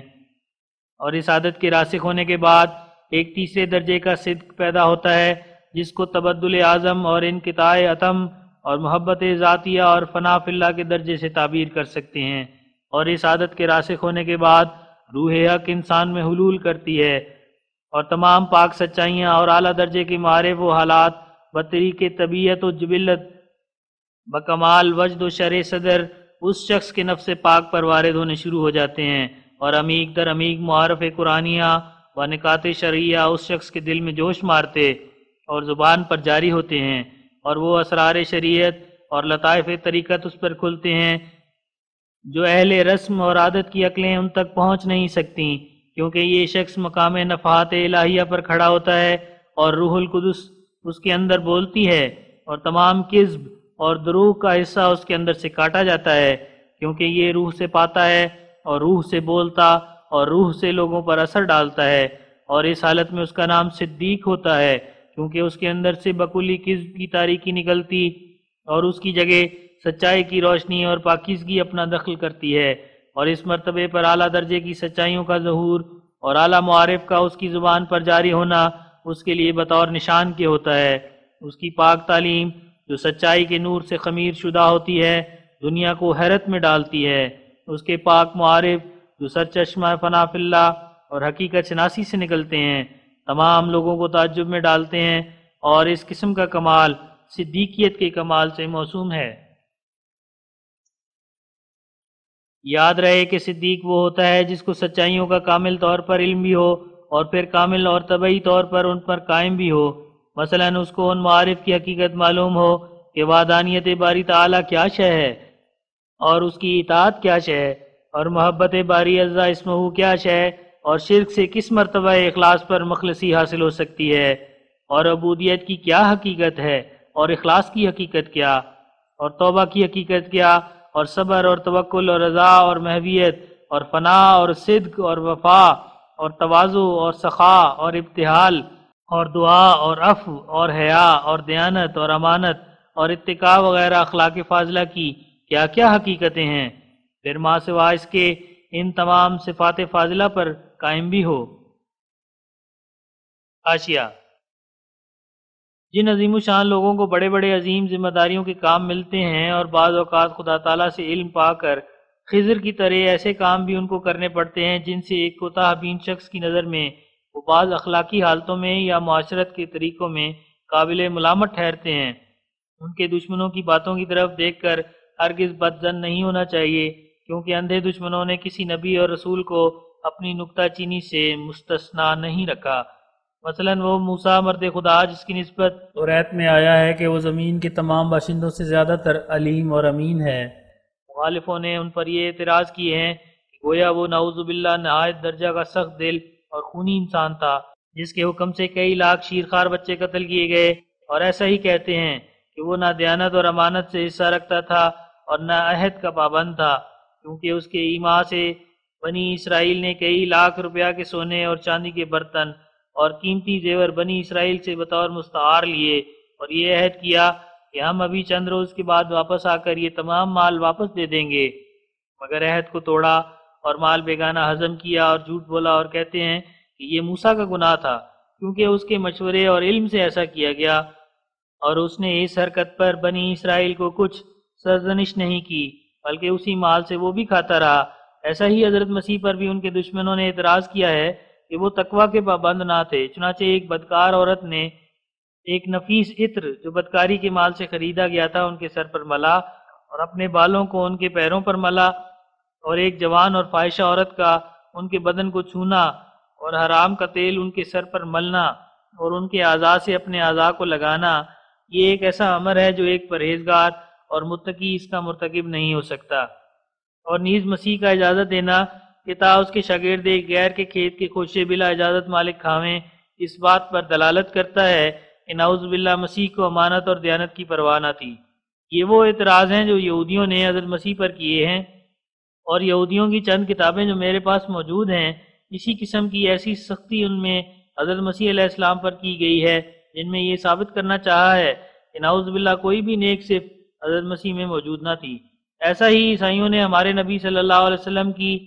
عفت اور تقوی اور امانت پر اعتراض کیے ہیں، اور نعوذ باللہ جناب کو ایک نفس پرست اور خون ریز اور دوسروں کے مال لوٹنے والا انسان خیال کیا ہے۔ اور ایسا ہی روافظ نے حضرت ابو بکر اور حضرت عمر رضی اللہ عنہما کی عفت اور امانت اور دیانت اور عدالت پر انواع اقسام کے عیب لگائے ہیں،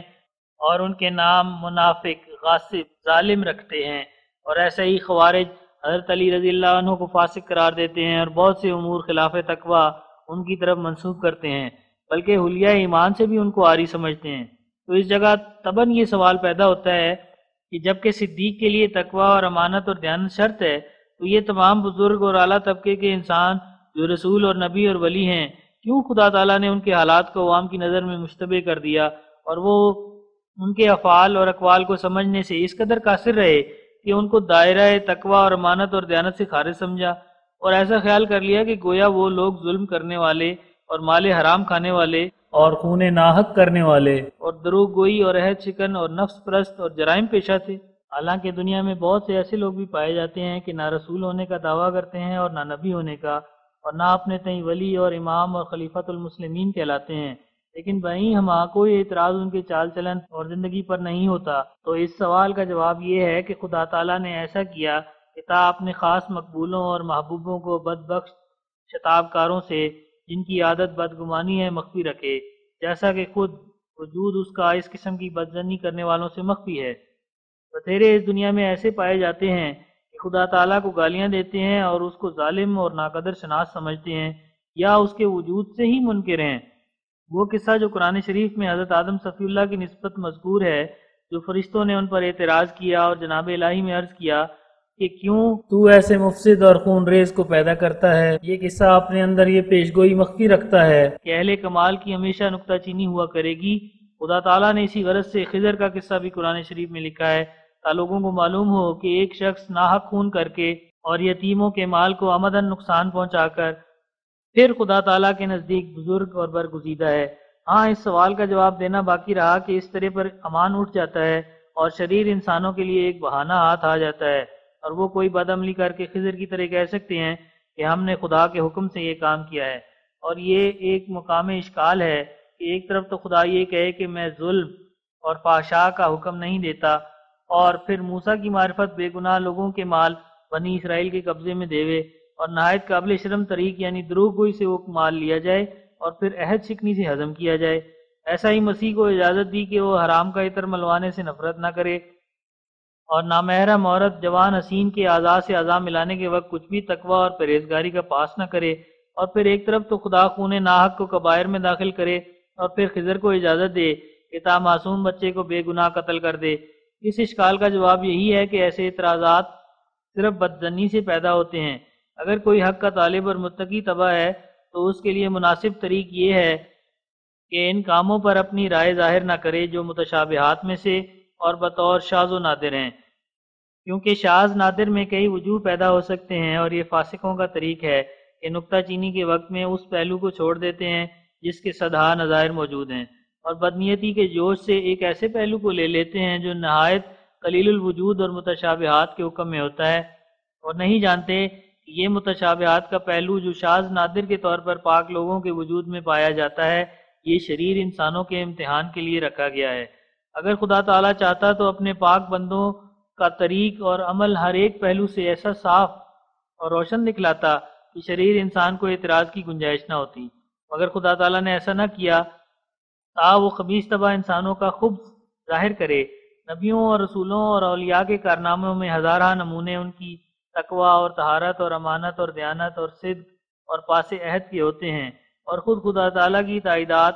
ان کی پاک باطنی کی گواہ ہوتی ہیں، لیکن شریر انسان ان نمونوں کو نہیں دیکھتا اور بدی کی تلاش میں رہتا ہے۔ آخر وہ حصہ متشابہات کا جو قرآن شریف کی طرح اس کے نسخہ وجود میں بھی ہوتا ہے، مگر نہایت کم۔ شریر انسان اسی کو اپنے اعتراض کا نشانہ بناتا ہے اور اس طرح ہلاکت کی راہ اختیار کر کے جہنم میں جاتا ہے۔ من ہو حاشیہ ختم۔ اور تیسرا کمال جو اکابر اولیاء کو دیا جاتا ہے مرتبہ شہادت ہے، اور مرتبہ شہادت سے وہ مرتبہ مراد ہے جبکہ انسان اپنی قوت ایمان سے اس قدر اپنے خدا اور روز جزا پر یقین کر لیتا ہے کہ گویا خدا تعالیٰ کو اپنی آنکھ سے دیکھنے لگتا ہے۔ تب اس یقین کی برکت سے اعمال صالحہ کی مرارت اور تلخی دور ہو جاتی ہے، اور خدا تعالیٰ کی ہر ایک قضاء و قدر بباعث موافقت کے شہد کی طرح دل میں نازل ہوتی اور تمام صحن سینہ کو حلاوت سے بھر دیتی ہے، اور ہر ایک اعلام انعام کے رنگ میں دکھائی دیتا ہے۔ سو شہید اس شخص کو کہا جاتا ہے جو قوت ایمانی کی وجہ سے خدا تعالیٰ کا مشاہدہ کرتا ہو اور اس کے تلخ قضاء و قدر سے شہد شیریں کی طرح لذت اٹھاتا ہے، اور اسی معنی کی روح سے شہید کہلاتا ہے۔ اور یہ مرتبہ کامل مومن کے لیے بطور نشان کے ہے، اور اس کے بعد ایک چوتھا مرتبہ بھی ہے جو کامل اصفیاء اور اولیاء کو اکمل اور اتم طور پر ملتا ہے، اور وہ صالحین کا مرتبہ ہے۔ اور صالح اس وقت کسی کو کہا جاتا ہے جبکہ ہر ایک فساد سے اس کا اندرون خالی اور پاک ہو جائے، اور ان تمام گندے اور تلخ مواد کے دور ہونے کی وجہ سے عبادت اور ذکر الہی کا مزہ اعلیٰ درجے کی لذت کی حالت پر آ جائے۔ کیونکہ جس طرح زبان کا مزہ جسمانی تلخیوں کی وجہ سے بگڑ جاتا ہے، ایسا ہی روحانی مزہ روحانی مفاسد کی وجہ سے متغیر ہو جاتا ہے، اور ایسے انسان کو کوئی لذت عبادت اور ذکر الہی کی نہیں آتی، اور نہ کوئی انس اور ذوق اور شوق باقی رہتا ہے۔ لیکن کامل انسان نہ صرف مواد فاسدہ سے پاک ہو جاتا ہے بلکہ یہ صلاحیت بہت ترقی کر کے بطور ایک نشان اور خارق عادت امر کے اس میں ظاہر ہوتی ہے۔ غرض یہ چار مراتب کمال ہیں جن کو طلب کرنا ہر ایک ایماندار کا فرض ہے، اور جو شخص ان سے بکلی محروم ہے وہ ایمان سے محروم ہے۔ یہی وجہ ہے کہ اللہ جل شانہ نے سورہ فاتحہ میں مسلمانوں کے لیے یہی دعا مقرر کی ہے کہ وہ ان ہر چہار کمالات کو طلب کرتے رہیں، اور وہ دعا یہ ہے: اہدنا الصراط المستقیم صراط الذین انعمت علیہم۔ اور قرآن شریف کے دوسرے مقام میں اس آیت کی تشریح کی گئی ہے اور ظاہر فرمایا گیا ہے کہ منعم علیہم سے مراد نبی اور صدیق اور شہید اور صالحین ہیں، اور انسان کامل ان ہر چہار کمالات کا مجموعہ اپنے اندر رکھتا ہے۔ 70 من جملہ خدا تعالیٰ کے ان نشانوں کے جو میری تائید میں ظہور میں آئے وہ پیش گوئی ہے جو میں نے اشتہار 21 نومبر 1898 عیسوی میں کی تھی۔ تفصیل اس اجمال کی یہ ہے کہ مولوی محمد حسین بٹالوی ایڈیٹر اشاعت السنہ نے میرے ذلیل کرنے کی غرض سے تمام لوگوں میں مشہور کیا کہ یہ شخص مہدی موعود اور مسیح موعود سے منکر ہے، اس لیے بے دین اور کافر اور دجال ہے، بلکہ اسی غرض سے ایک استفتاء لکھا اور علماء ہندوستان اور پنجاب کی اس پر مہریں ثبت کرائیں تا عوام مسلمان مجھ کو کافر سمجھ لیں، اور پھر اسی پر بس نہ کیا بلکہ گورنمنٹ تک خلاف واقعہ یہ شکایتیں پہنچائیں کہ یہ شخص گورنمنٹ انگریزی کا بدخواہ اور بغاوت کے خیالات رکھتا ہے، اور عوام کے بیزار کرنے کے لیے یہ بھی جا بجا مشہور کیا کہ یہ شخص جاہل اور علم عربی سے بے بہرہ ہے، اور ان تینوں قسم کے جھوٹ کے استعمال سے اس کی غرض یہ تھی کہ تا عوام مسلمان مجھ پر بدظن ہو کر مجھے کافر خیال کریں، اور ساتھ ہی یہ بھی یقین کر لیں کہ یہ شخص در حقیقت علم عربی سے بے بہرہ ہے، اور نیز گورنمنٹ بدظن ہو کر مجھے باغی قرار دے یا اپنا بدخواہ تصور کرے۔ جب محمد حسین کی بد اندیشی اس حد تک پہنچی کہ اپنی زبان سے بھی میری ذلت کی اور لوگوں کو بھی خلاف واقعہ تکفیر سے جوش دلایا اور گورنمنٹ کو بھی جھوٹی مخبریوں سے دھوکہ دینا چاہا اور یہ ارادہ کیا کہ وجوہ متذکرہ بالا کو عوام اور گورنمنٹ کے دل میں جما کر میری ذلت کراوے، تب میں نے اس کی نسبت اور اس کے دو دوستوں کی نسبت جو محمد بخش جعفر زٹلی اور ابو الحسن تبتی ہیں وہ بددعا کی، جو اشتہار 21 نومبر 1898 عیسوی میں درج ہے، اور جیسا کہ اشتہار مذکور میں نے لکھا ہے، یہ الہام مجھ کو ہوا: ان الذین یصدون عن سبیل اللہ سینالہم غضب من ربہم ضرب اللہ اشد من ضرب الناس انما امرنا اذا اردنا شیئا ان نقول له کن فیکون اتعجب لامری انی مع العشاق انی انا الرحمن ذو المجد والعلا وَيَعُضُّ الظَّالِمُ عَلَى يَدَيْهِ وَيَطْرَحُ بَيْنَ يَدَيَّ جَزَاءُ سَيِّئَةٍ بِمِثْلِهَا وَتَرْحَقُهُمْ ذِلَّةٌ مَا لَهُم مِّنَ اللَّهِ عَاصِمٍ فَاصْبِرْ حَتَّى يَأْتِيَ اللَّهُ بِأَمْرِهِ إِنَّ اللَّهَ مَعَ الَّذِينَ اتَّقَوْا وَالَّذِينَ هُمْ مُحْسِنُونَ۔ ترجمہ اس الہام کا یہ ہے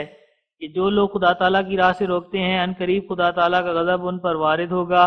خدا کی مار انسانوں کی مار سے سخت تر ہے۔ ہمارا حکم تو اتنے میں ہی نافذ ہو جاتا ہے کہ جب ہم ایک چیز کا ارادہ کرتے ہیں تو ہم اس چیز کو کہتے ہیں کہ ہو جا، تو وہ چیز ہو جاتی ہے۔ کیا تو میرے حکم سے تعجب کرتا ہے؟ میں عاشقوں کے ساتھ ہوں، میں ہی وہ رحمان ہوں جو بزرگی اور بلندی رکھتا ہے، اور ظالم اپنے ہاتھ کاٹے گا اور میرے آگے ڈال دیا جائے گا۔ بدی کی جزا اسی قدر بدی ہے اور ان کو ذلت پہنچے گی، یعنی اسی قسم کی ذلت اور اسی مقدار کی ذلت جس کے پہنچانے کا انہوں نے ارادہ کیا ان کو پہنچ جائے گی۔ خلاصہ منشاء الہام یہ ہے کہ وہ ذلت مثلی ہوگی، کیونکہ بدی کی جزا اسی قدر بدی ہے، اور پھر فرمایا کہ خدا تعالیٰ کے ارادے سے کوئی ان کو بچانے والا نہیں۔ پس صبر کر جب تک کہ اللہ تعالیٰ اپنے امر کو ظاہر کرے۔ خدا تعالیٰ ان کے ساتھ ہے جو تقوی اختیار کرتے ہیں، اور ان کے ساتھ ہے جو نیکی کرنے والے ہیں۔ یہ پیش گوئی ہے جو خدا تعالیٰ نے محمد حسین اور اس کے دو رفیقوں کی نسبت کی تھی، اور اس میں ظاہر کیا تھا کہ اسی ذلت کے موافق ان کو ذلت پہنچ جائے گی جو انہوں نے پہنچائی۔ سو یہ پیش گوئی اس طرح پر پوری ہوئی کہ محمد حسین نے اس پیش گوئی کے بعد پوشیدہ طور پر ایک انگریزی فہرست اپنی ان کارروائیوں کی شائع کی جن میں گورنمنٹ کے مقاصد کی تائید ہے، اور اس فہرست میں یہ جتلانا چاہا کہ من جملہ میری خدمات کے ایک یہ بھی خدمت ہے کہ میں نے اپنے رسالہ اشاعت السنہ میں لکھا ہے کہ مہدی کی حدیثیں صحیح نہیں ہیں، اور اس فہرست کو اس نے بڑی احتیاط سے پوشیدہ طور پر شائع کیا، کیونکہ وہ جانتا تھا کہ قوم کے روبرو اس فہرست کے برخلاف اس نے اپنا عقیدہ ظاہر کیا ہے، اور اس دو رنگی کے ظاہر ہونے سے وہ ڈرتا تھا کہ اپنی قوم مسلمانوں کے روبرو، تو اس نے یہ ظاہر کیا کہ وہ ایسے مہدی کو بدل و جان مانتا ہے کہ جو دنیا میں آ کر لڑائیاں کرے گا اور ہر ایک قوم کے مقابل پر، یہاں تک کہ عیسائیوں کے مقابل پر بھی تلوار اٹھائے گا۔ اور پھر اس فہرست انگریزی کے ذریعے سے گورنمنٹ پر یہ ظاہر کرنا چاہا کہ وہ خونی مہدی کے متعلق تمام حدیثوں کو مجروح اور ناقابل اعتبار جانتا ہے، لیکن خدا تعالیٰ کی قدرت سے وہ پوشیدہ کارروائی اس کی پکڑی گئی، اور نہ صرف قوم کو اس سے اطلاع ہوئی بلکہ گورنمنٹ تک بھی یہ بات پہنچ گئی کہ اس نے اپنی تحریروں میں دونوں فریق گورنمنٹ اور رعایا کو دھوکہ دیا ہے۔ اور ہر ایک ادنا عقل کا انسان بھی سمجھ سکتا ہے کہ یہ پردہ دری محمد حسین کی ذلت کا باعث تھی، اور وہی انکار مہدی جس کی وجہ سے اس ملک کے نادان مولوی مجھے کافر اور دجال کہتے تھے، محمد حسین کے انگریزی رسالے سے اس کی نسبت بھی ثابت ہو گیا، یعنی یہ کہ وہ بھی اپنے دل میں ایسی حدیثوں کو موضوع اور بےہودہ اور لغو جانتا ہے۔ غرض یہ ایک ایسی ذلت تھی کہ یک دفعہ محمد حسین کو اپنی ہی تحریر کی وجہ سے پیش آ گئی، اور ابھی ایسی ذلت کا کہاں خاتمہ ہے، بلکہ آئندہ بھی جیسے جیسے گورنمنٹ اور مسلمانوں پر کھلتا جائے گا کہ کیسے اس شخص نے دو رنگی کا طریق اختیار کر رکھا ہے، ویسے ویسے اس ذلت کا مزہ زیادہ سے زیادہ محسوس کرتا جائے گا۔ اور اس ذلت کے ساتھ ایک دوسری ذلت اس کو یہ پیش آئی کہ میرے اشتہار 21 نومبر 1898 عیسوی کے صفحہ 2 کے اخیر سطر میں جو یہ الہامی عبارت تھی کہ آتا جب امری، اس پر مولوی محمد حسین صاحب نے یہ اعتراض کیا کہ یہ عبارت غلط ہے، اس لیے یہ خدا کا الہام نہیں ہو سکتا، اور اس میں غلطی یہ ہے کہ فکرہ عطا جب امری میں جو لفظ لے امری لکھا ہے یہ من امری چاہیے تھا، کیونکہ عجبہ کا صلہ من آتا ہے نہ لام۔ اس اعتراض کا جواب میں نے اپنے اس اشتہار میں دیا ہے جس کے عنوان پر موٹی قلم سے یہ عبارت ہے۔ حاشیہ متعلقہ صفحہ اول، اشتہار مورخہ 30 نومبر 1898 عیسوی۔ اس جواب کا ماں اصل یہ ہے کہ معترض کی یہ نادانی اور ناواقفیت اور جہالت ہے کہ وہ ایسا خیال کرتا ہے کہ گویا عجبہ کا صلہ لام نہیں آتا۔ اس اعتراض سے اگر کچھ ثابت ہوتا ہے تو بس یہی کہ معترض فن عربی سے بالکل بے بہرا اور بے نصیب ہے اور صرف نام کا مولوی ہے، کیونکہ ایک بچہ بھی جس کو تھوڑی سی مہارت عربی میں ہو سمجھ سکتا ہے کہ عربی میں عجبہ کا صلہ لام بھی بکثرت آتا ہے، اور یہ ایک شائع متعارف امر ہے، اور تمام اہل ادب اور اہل بلاغت کی کلام میں یہ صلہ پایا جاتا ہے۔ چنانچہ اس مشہور معروف شعر میں لام ہی صلہ بیان کیا گیا ہے، اور وہ یہ ہے: عجبت لمولود لیس له اب ومن ذی ولد لیس له ابوان، یعنی اس بچے سے مجھے تعجب ہے جس کا باپ نہیں،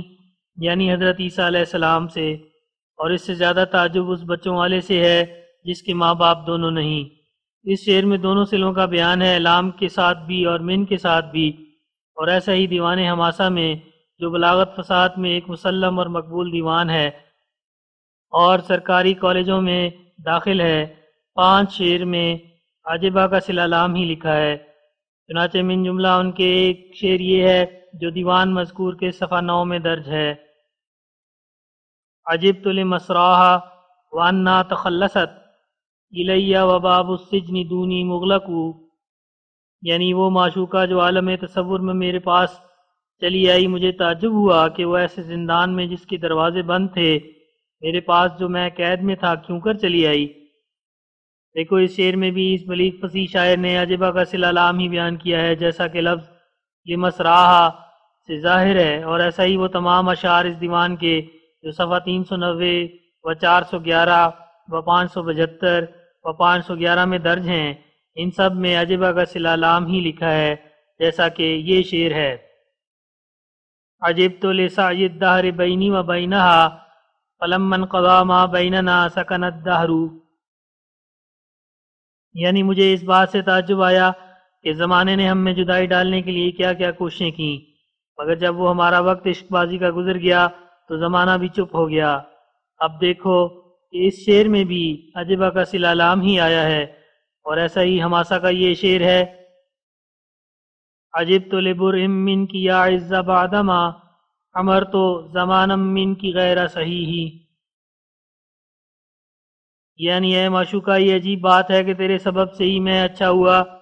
یعنی تیرے وصال سے اور تیرے سبب سے ہی ایک مدت دراز تک میں بیمار رہا،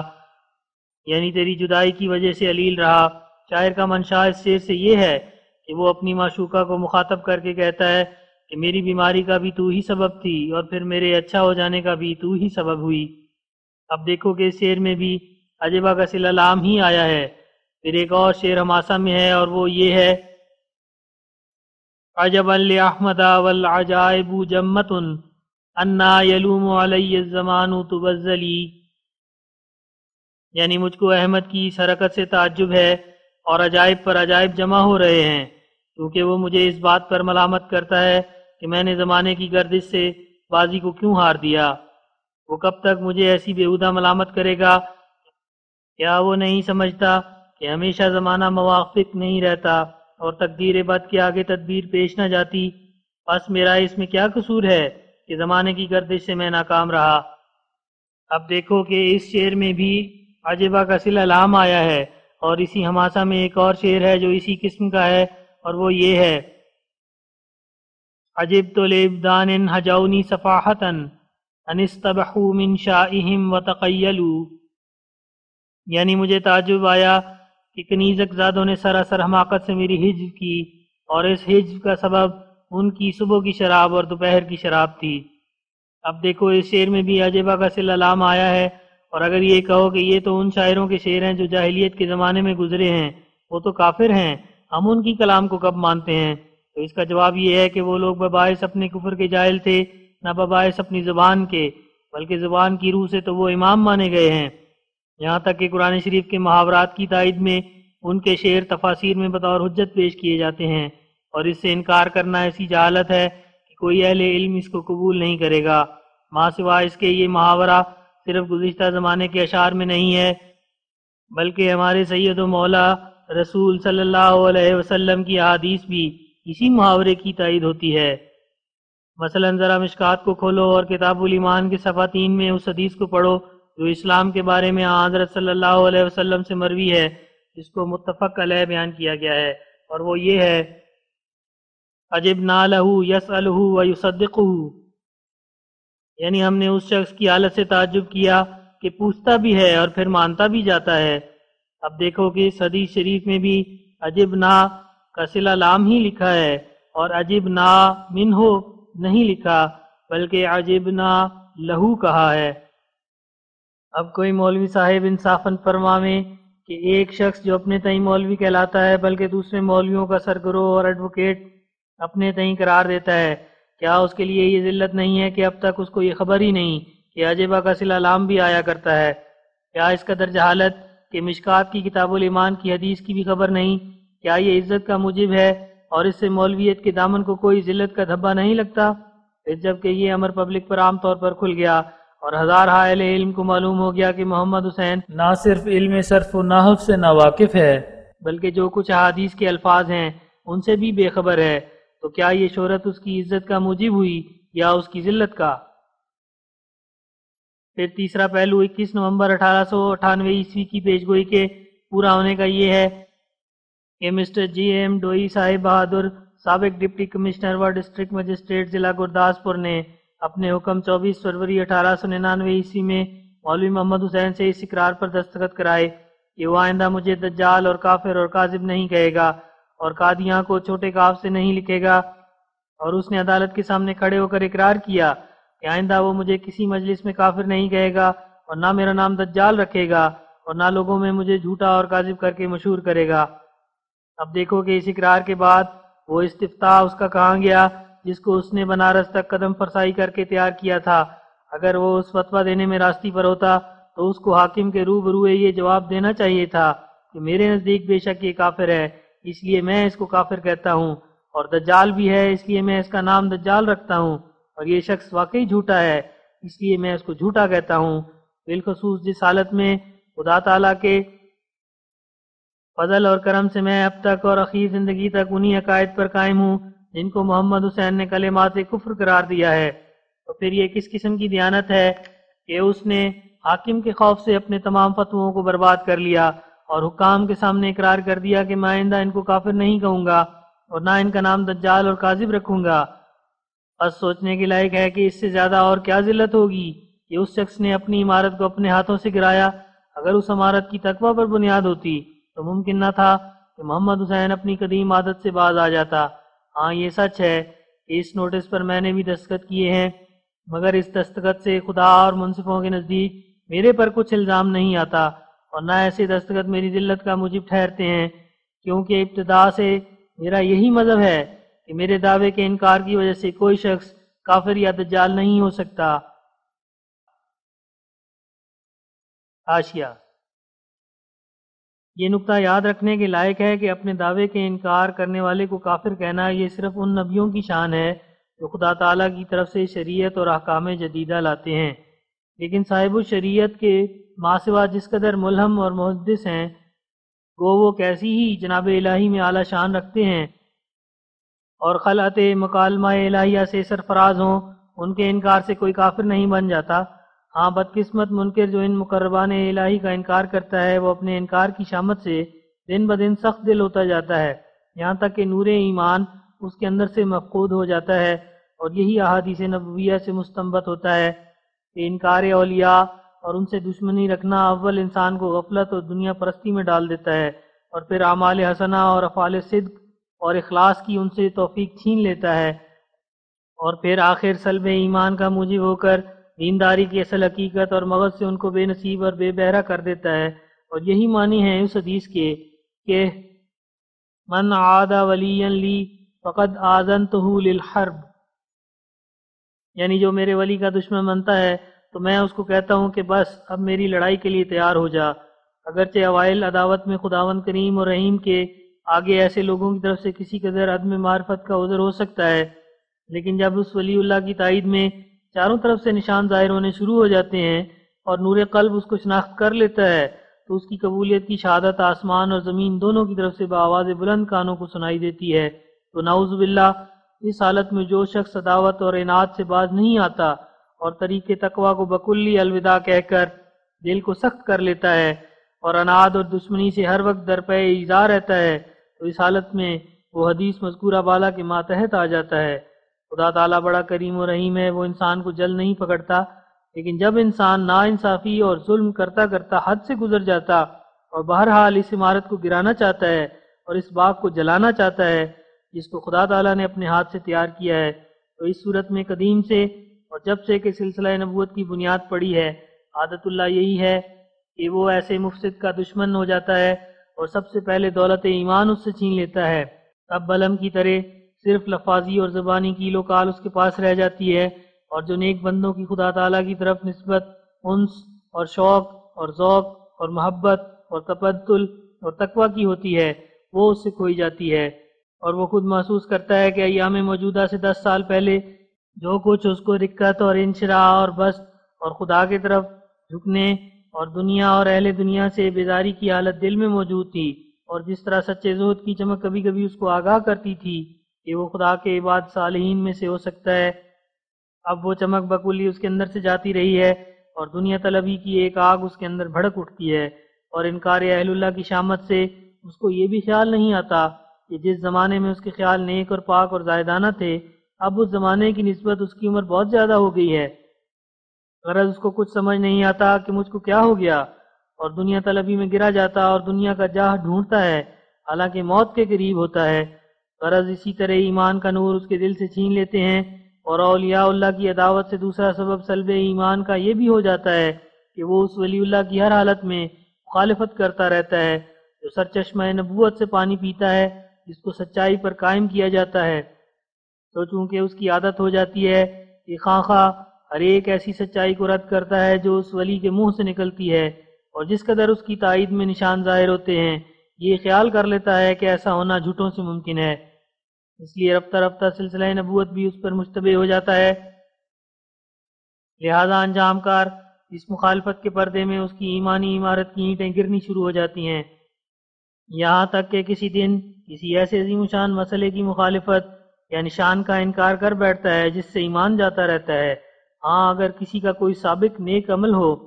جو حضرت احدیت میں محفوظ ہو تو ممکن ہے کہ آخر کار عنایت ازلی اس کو تھام لے اور وہ رات کو یا دن کو یک دفعہ اپنی حالت کا مطالعہ کرے، یا بعض ایسے امور اس کی آنکھ روشن کرنے کے لیے پیدا ہو جائیں جن سے یک دفعہ وہ خواب غفلت سے جاگ اٹھے۔ وَذَلِكَ فَضْلُ اللَّهِ يُؤْتِيهِ مَن يَشَاءُ وَاللَّهُ ذُو الْفَضْلِ الْعَظِيمِ۔ حاشیہ ختم۔ ہاں زال اور زیادہ ثواب سے منحرف ضرور ہوگا، اور میں اس کا نام بے ایمان نہیں رکھتا۔ ہاں میں ایسے سب لوگوں کو زال اور زیادہ صدق و ثواب سے دور سمجھتا ہوں جو ان سچائیوں سے انکار کرتے ہیں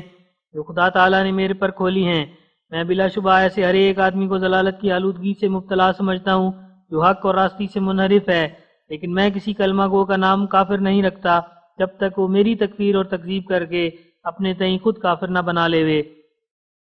تو اس معاملے میں ہمیشہ سے سبقت میرے مخالفوں کی طرف سے ہے کہ انہوں نے مجھ کو کافر کہا، میرے لیے فتویٰ تیار کیا، میں نے سبقت کر کے ان کے لیے کوئی فتویٰ تیار نہیں کیا، اور اس بات کا وہ خود اقرار کر سکتے ہیں کہ اگر میں اللہ تعالیٰ کے نزدیک مسلمان ہوں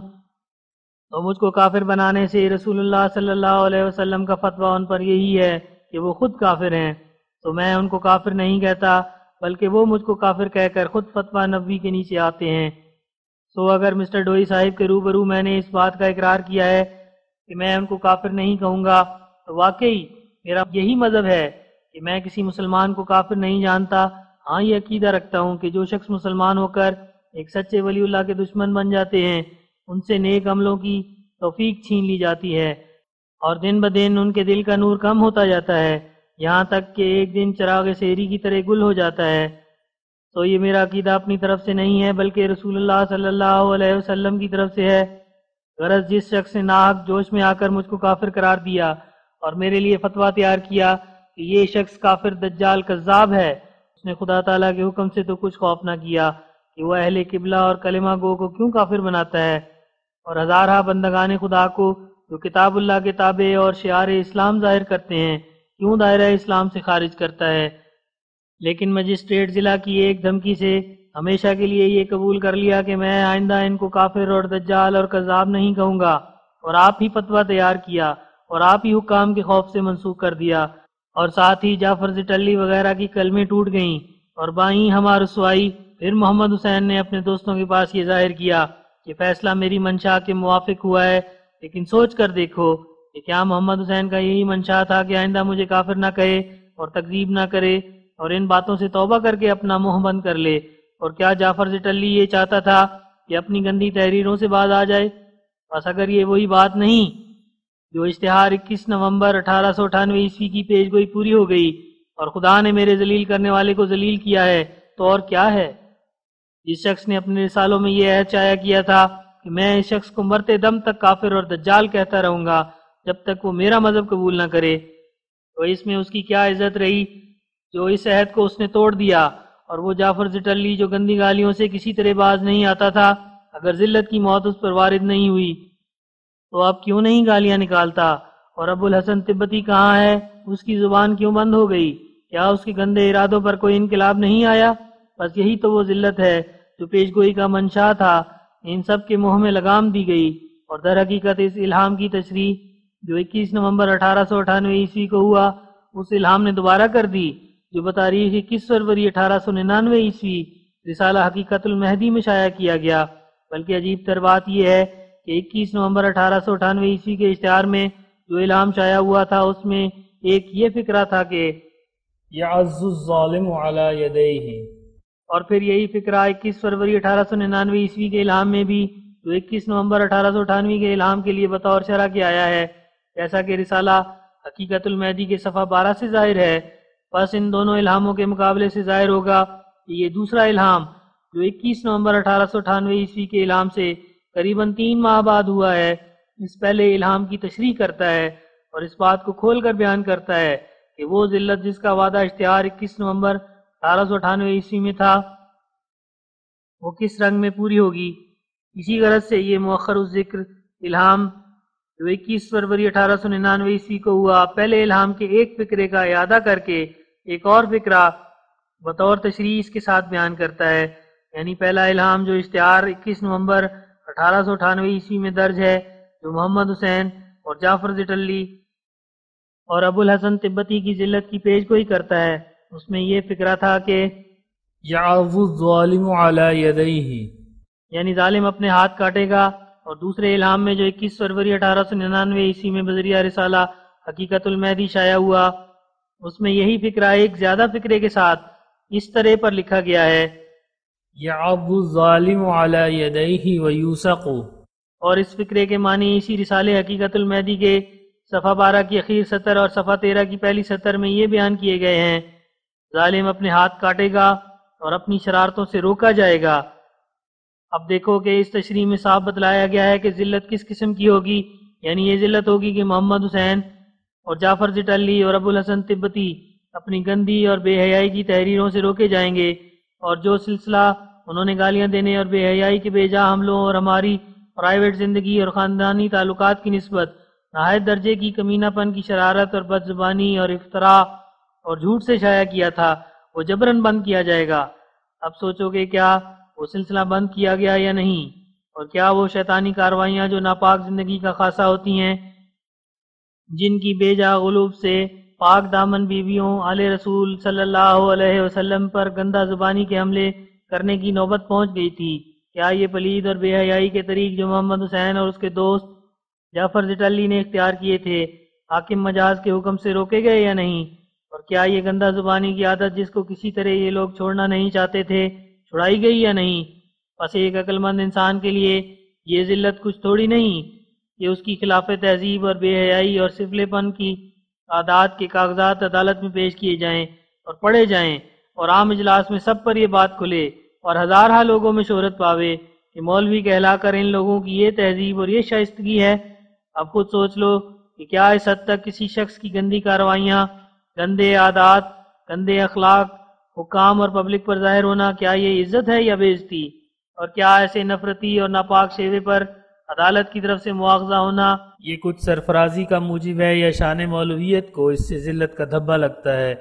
اگر ہمارے معترضوں میں حقائق شناسی کانشس کچھ باقی رہتا تو ایسا سری باطل اعتراض ہرگز پیش نہ کرتے کہ 21 نومبر 1898 عیسوی کے اشتہار کی ذلت کی پیش گوئی پوری نہیں ہوئی، کیونکہ یہ پیش گوئی تو ایسے زور شور سے پوری ہو گئی کہ عدالت کے کمرے میں ہی لوگ بول اٹھے کہ آج خدا کا فرمودہ پورا ہو گیا۔ صدہا لوگوں کو یہ بات معلوم ہوگی کہ جب محمد حسین کو یہ فہمائش کی گئی کہ آئندہ ایسی گندی تحریریں شائع نہ کرے اور کافر اور دجال اور کاذب بھی نہ کہے، تو مسٹر براؤن صاحب جو ہمارا وکیل بھی بے اختیار بول اٹھا کہ پیش گوئی پوری ہو گئی۔ یاد رہے کہ موجودہ کاغذات کے روح سے جو عدالت کے سامنے تھے، عدالت نے یہ معلوم کر لیا تھا کہ محمد حسین نے ماں جعفر زٹلی کے یہ زیادتی کی ہے کہ مجھے نہایت گندی گالیاں دی ہیں اور میرے پرائیویٹ تعلقات میں سفلہ پن سے گندہ دہانی ظاہر کی ہے۔ یہاں تک کہ تصویریں چھاپی ہیں، لیکن عدالت نے احتیاطاً آئندہ کی روک کے لیے اس نوٹس میں فریقین کو شامل کر لیا تا اس طریق سے بکلی سد باب کرے۔ مسٹر جے ایم ڈوئی صاحب زندہ موجود ہیں جن کے سامنے یہ کاغذات پیش ہوئے تھے، اور اب تک وہ مثل موجود ہے جس میں وہ تمام کاغذات نتھی کیے گئے۔ کیا کوئی ثابت کر سکتا ہے کہ عدالت میں محمد حسین کی طرف سے بھی کوئی ایسے کاغذات پیش ہوئے جن میں نے بھی سفلے پن کی راہ سے گندی تحریریں شائع کی ہوں؟ عدالت نے اپنے نوٹس میں قبول کر لیا ہے کہ ان گندی تحریروں کے مقابل پر جو سراسر حیا اور تہذیب کی مخالف تھیں، میری طرف سے صرف یہ کارروائی ہوئی کہ میں نے جناب الہی میں اپیل کیا۔ اب ظاہر ہے کہ ایک شریف کے لیے یہ حالت موت سے بدتر ہے کہ اس کا یہ رویہ عدالت پر کھل جائے کہ وہ ایسی گندہ زبانی کی عادت رکھتا ہے، بلکہ ایک شریف تو اس خجالت سے جیتا ہی مر جاتا ہے کہ حاکم مجاز عدالت کی کرسی پر اس کو یہ کہے کہ یہ کیا گندہ طریقہ ہے جو تو نے اختیار کیا، اور ان کارروائیوں کا نتیجہ ذلت ہونا یہ تو ایک ادنیٰ امر ہے۔ خود پولیس کے افسر جنہوں نے مقدمہ اٹھایا تھا ان سے پوچھنا چاہیے کہ اس کارروائی کے دوران میں جبکہ وہ محمد حسین اور جعفر زٹلی کی گندہ زبانی کے کاغذات پیش کر رہے تھے، کیا میری گندہ زبانی کا بھی کوئی کاغذ ان کو ملا جس کو انہوں نے عدالت میں پیش کیا؟ اور چاہو تو محمد حسین کو حلفاً پوچھ کر دیکھ لو کہ کیا جو واقعات عدالت میں تم پر گزرے اور جبکہ عدالت نے تم سے سوالات کیے کہ کیا یہ گندی تحریریں تمہاری تحریریں ہیں اور کیا جعفر زٹلی سے تمہارا کچھ تعلق ہے یا نہیں، تو ان سوالات کے وقت تمہارے دل کا کیا حال تھا؟ کیا اس وقت تمہارا دل حاکم کے ان سوالات کو اپنی عزت سمجھتا تھا یا ذلت سمجھ کر غرق ہوتا جاتا تھا؟ اگر اتنے واقعات کے جمع ہونے سے جو ہم لکھ چکے ہیں پھر بھی ذلت نہیں ہوئی اور عزت میں کچھ بھی فرق نہیں آیا تو ہمیں اقرار کرنا پڑے گا کہ آپ لوگوں کی عزت بڑی پکی ہے۔ پھر ماہ سوا اس کے 21 نومبر 1898 عیسوی کے اشتہار کی میعاد کے اندر کئی اور ایسے امور بھی ظاہر ہوئے ہیں جن سے بلا شبہ مولوی محمد حسین صاحب کی عالمانہ عزت میں اس قدر فرق آیا ہے کہ گویا وہ خاک میں مل گئی ہے۔ ازاں جملہ ایک یہ ہے کہ مولوی صاحب موصوف نے پرچہ، پیسہ اخبار اور اخبار عام میں کمال حق پوشی کی راہ سے یہ شائع کر دیا تھا کہ وہ مقدمہ جو پولیس کی رپورٹ پر مجھ پر اور ان پر دائر کیا گیا تھا، جو 24 فروری 1899 عیسوی میں فیصلہ ہوا، اس میں گویا یہ عاجز بری نہیں ہوا بلکہ ڈسچارج ہوا، اور بڑے زور شور سے یہ دعویٰ کیا تھا کہ فیصلے میں مسٹر ڈوئی صاحب کی طرف سے ڈسچارج کا لفظ ہے، اور ڈسچارج بری کو نہیں کہتے بلکہ جس پر جرم ثابت نہ ہو سکے اس کا نام ڈسچارج ہے۔ اور اس اعتراض سے محمد حسین کی غرض یہ تھی کہ تا لوگوں پر یہ ظاہر کرے کہ پیش گوئی پوری نہیں ہوئی، لیکن جیسا کہ ہم اسی کتاب کے صفحہ 81 میں تحریر کر چکے ہیں، یہ اس کی طرف سے محض افتراء تھا اور دراصل ڈسچارج کا ترجمہ بری ہے اور کچھ نہیں۔ اور اس نے عقل مندوں کے نزدیک بری کے انکار سے اپنی بڑی پردہ دری کرائی کہ اس بات سے انکار کیا کہ ڈسچارج کا ترجمہ بری نہیں ہے۔ چنانچہ اسی صفحہ مذکورہ یعنی صفحہ 81 میں بتفصیل میں نے لکھ دیا ہے کہ انگریزی زبان میں کسی کو جرم سے بری سمجھنے یا بری کرنے کے لیے دو لفظ استعمال ہوتے ہیں، ایک ڈسچارج، دوسرے ایکوٹ۔ ڈسچارج اس جگہ بولا جاتا ہے کہ جہاں حاکم مجوز کی نظر میں جرم کا ابتدا سے ہی کچھ ثبوت نہ ہو اور تحقیقات کے تمام سلسلے میں کوئی ایسی بات پیدا نہ ہو جو اس کو مجرم ٹھہرا سکے اور فرد قرارداد جرم قائم کرنے کے لائق کر سکے، غرض اس کے دامن عصمت پر کوئی غبار نہ پڑ سکے اور بوجہ اس کے کہ جرم کے ارتکاب کا کچھ بھی ثبوت نہیں ملزم کو چھوڑا جائے۔ اور ایکوٹ اس جگہ بولا جاتا ہے جہاں اول جرم ثابت ہو جائے اور فرد قرارداد جرم لگائی جائے اور پھر مجرم اپنی صفائی کا ثبوت دے کر اس الزام سے رہائی پائے۔ غرض ان دونوں لفظوں میں قانونی طور پر فرق یہی ہے کہ ڈسچارج وہ بریت کی قسم ہے کہ جہاں سرے سے جرم ثابت ہی نہ ہو سکے، اور ایکوٹ وہ بریت کی قسم ہے کہ جہاں جرم تو ثابت ہو جائے اور فرد قرارداد بھی لگ جائے مگر آخر میں ملزم کی صفائی ثابت ہو جائے۔ اور عربی میں بریت کا لفظ ایک تھوڑے سے تصرف کے ساتھ ان دونوں مفہوموں پر مشتمل ہے، یعنی جب ایک ملزم ایسی حالت میں چھوڑا جائے کہ اس کے دامن عصمت پر کوئی دھبا جرم کا لگ نہیں سکا اور وہ ابتدا سے کبھی اس نظر سے دیکھا ہی نہیں گیا کہ وہ مجرم ہے، یہاں تک کہ جیسا کہ وہ داغ سے پاک عدالت کے کمرے میں آیا ویسا ہی داغ سے پاک عدالت کے کمرے سے نکل گیا، ایسی قسم کے ملزم کو عربی زبان میں بری کہتے ہیں۔ اور جب ایک ملزم پر مجرم ہونے کا قوی شبہ گزر گیا اور مجرموں کی طرح اس سے کارروائی کی گئی اور اس تمام ذلت کے بعد اس نے اپنی صفائی کی شہادتوں کے ساتھ اس شبہ کو اپنے سر پر سے دور کر دیا تو ایسے ملزم کا نام عربی زبان میں مبرہ ہے۔ بس اس تحقیق سے ثابت ہوا کہ ڈسچارج کا عربی میں ٹھیک ٹھیک ترجمہ بری ہے اور ایکوٹ کا ترجمہ مبرہ ہے۔ عرب کے یہ دو مقولے ہیں کہ انا بری من ذالک و انا مبرہ من ذالک۔ پہلے قول کے یہ معنی ہے کہ میرے پر کوئی تہمت ثابت نہیں کی گئی، اور دوسرے قول کے یہ معنی ہے کہ میری صفائی ثابت کی گئی ہے۔ اور قرآن شریف میں یہ دونوں محاورے موجود ہیں۔ چنانچہ بری کا لفظ قرآن شریف میں بیانی ڈسچارج کے معنوں پر بولا گیا ہے، جیسا کہ وہ فرماتا ہے وَمَن يَكْسِبْ خَطِيئَةً أَوْ إِثْمًا ثُمَّ يَرْمِ بِهِ بَرِيئًا فَقَدِ احْتَمَلَ بُهْتَانًا وَإِثْمًا مُبِينًا۔ الجزء نمبر 5 سورۃ نساء۔ یعنی جو شخص کوئی خطا یا کوئی گناہ کرے اور پھر کسی ایسے شخص پر وہ گناہ لگاوے جس پر وہ گناہ ثابت نہیں، تو اس نے ایک کھلے کھلے بہتان اور گناہ کا بوجھ اپنی گردن پر لیا۔ اور مبرہ کی مثال قرآن شریف میں یہ ہے کہ اللہ تعالیٰ فرماتا ہے اولئک مبرؤون مما یقولون۔ یہ اس مقام کی آیت ہے کہ جہاں بے لوث اور بے گناہ ہونا ایک کا ایک وقت تک مشتبہ رہا، پھر خدا نے اس کی طرف سے ڈیفنس پیش کر کے اس کی بریت کی۔ اب آیت 11 میں بھی برین سے بداحت ظاہر ہے کہ خدا تعالیٰ نے ایسے شخص کا نام بری رکھا ہے جس پر کوئی گناہ ثابت نہیں کیا گیا، اور یہی وہ مفہوم ہے جس کو انگریزی میں ڈسچارج کہتے ہیں۔ لیکن اگر کوئی مقابرہ کی راہ سے یہ کہے کہ اس جگہ بری کے لفظ سے وہ شخص مراد ہے جو مجرم ثابت ہونے کے بعد اپنی صفائی کے گواہوں کے ذریعے سے اپنی بریت ظاہر کرے، تو ایسا خیال بدیہی طور پر باطل ہے، کیونکہ اگر خدا تعالیٰ کا بری کے لفظ سے یہی منشا ہے تو اس سے یہ خرابی پیدا ہوگی کہ اس آیت سے یہ فتویٰ ملے گا کہ خدا تعالیٰ کے نزدیک ایسے شخص پر جس کا گناہ ثابت نہیں کسی گناہ کی تہمت لگانا کوئی جرم نہیں ہوگا، گو وہ مستور الحال شریفوں کی طرح زندگی بسر کرتا ہی ہو، اور صرف یہ قصر ہو کہ ابھی اس نے بے قصور ہونا عدالت میں حاضر ہو کر ثابت نہیں کیا۔ حالانکہ ایسا سمجھنا صریح باطل ہے، اور اس سے تمام تعلیم قرآن شریف کی زیر و زبر ہو جاتی ہے، کیونکہ اس صورت میں جائز ہوگا کہ جو لوگ مثلا ایسی مستور الحال عورتوں پر زنا کی تہمت لگاتے ہیں جنہوں نے عدالت میں حاضر ہو کر اس بات کا ثبوت نہیں دیا کہ وہ ہر قسم کی بدکاری سے مدت العمر محفوظ رہے ہیں، وہ کچھ گناہ نہیں کرتے، اور ان کو روا ہے کہ مستور الحال عورتوں پر ایسی تہمتیں لگایا کریں۔ حالانکہ ایسا خیال کرنا اس مندرجہ ذیل آیت کے روح سے صریح حرام اور معصیت ہے، کیونکہ اللہ تعالیٰ فرماتا ہے والذین یرمون المحصنات ثم لم یاتوا باربعۃ شہداء فاجلدوہم 80 جلدۃ۔ یعنی جو لوگ ایسی عورتوں پر زنا کی تہمت لگاتے ہیں جن کا زناکار ہونا ثابت نہیں ہے بلکہ مستور الحال ہیں، اگر وہ لوگ 4 گواہ سے اپنے اس الزام کو ثابت نہ کریں تو ان کو 80 درے مارنے چاہیے۔ اب دیکھو کہ ان عورتوں کا نام خدا نے بری رکھا ہے جن کا زانیہ ہونا ثابت نہیں، پس بری کے لفظ کی یہ تشریح بیانی ڈسچارج کے مفہوم سے مطابق ہے، کیونکہ اگر بری کا لفظ جو قرآن نے آیت 11 میں بھی بریم میں استعمال کیا ہے صرف ایسی صورت پر بولا جاتا ہے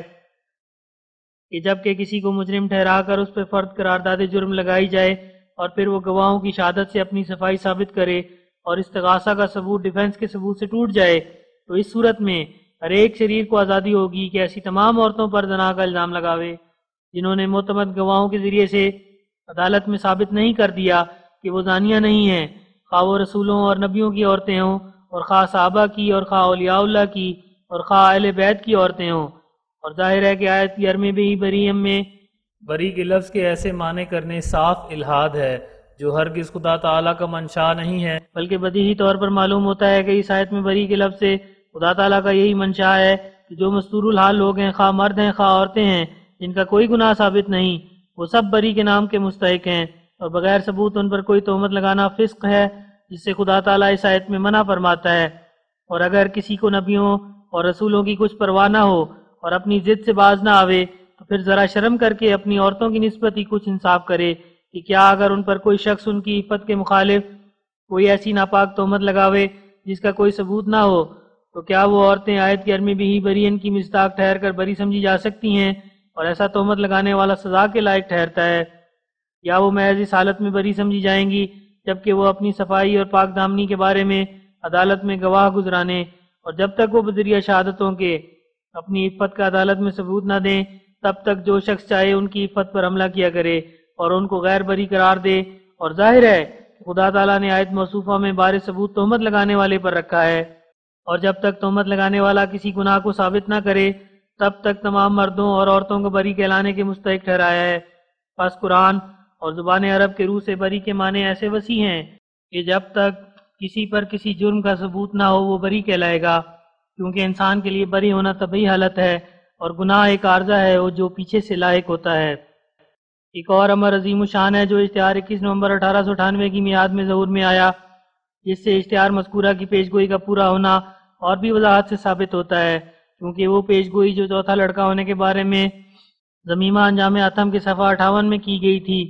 جس کے ساتھ یہ شرط تھی کہ عبداللہ غزنوی جو امرتسر میں مولوی عبدالجبار غزنوی کی جماعت میں رہتا ہے نہیں مرے گا جب تک یہ چوتھا لڑکا پیدا نہ ہو لے۔ وہ پیش گوئی اشتہار 21 نومبر 1898 کی میعاد کے اندر پوری ہو گئی اور وہ لڑکا بفضل تعالیٰ پیدا ہو گیا، جس کا نام بفضل تعالیٰ مبارک احمد رکھا گیا، اور جیسا کہ پیش گوئی میں شرط تھی کہ عبداللہ غزنوی اس وقت تک زندہ ہوگا کہ چوتھا لڑکا پیدا ہو جائے گا، ایسا ہی ظہور میں آیا۔ اور اب اس وقت تک کہ 5 ستمبر 1899 عیسوی ہے، ہر ایک شخص امرتسر میں جا کر تحقیق کر لے کہ عبداللہ کب تک زندہ ہے۔ بس اس میں کیا شک ہے کہ یہ صاف صاف اور کھلی کھلی پیش گوئی محمد حسین اور اس کے گروہ کی عزت کا موجب نہیں ہو سکتی،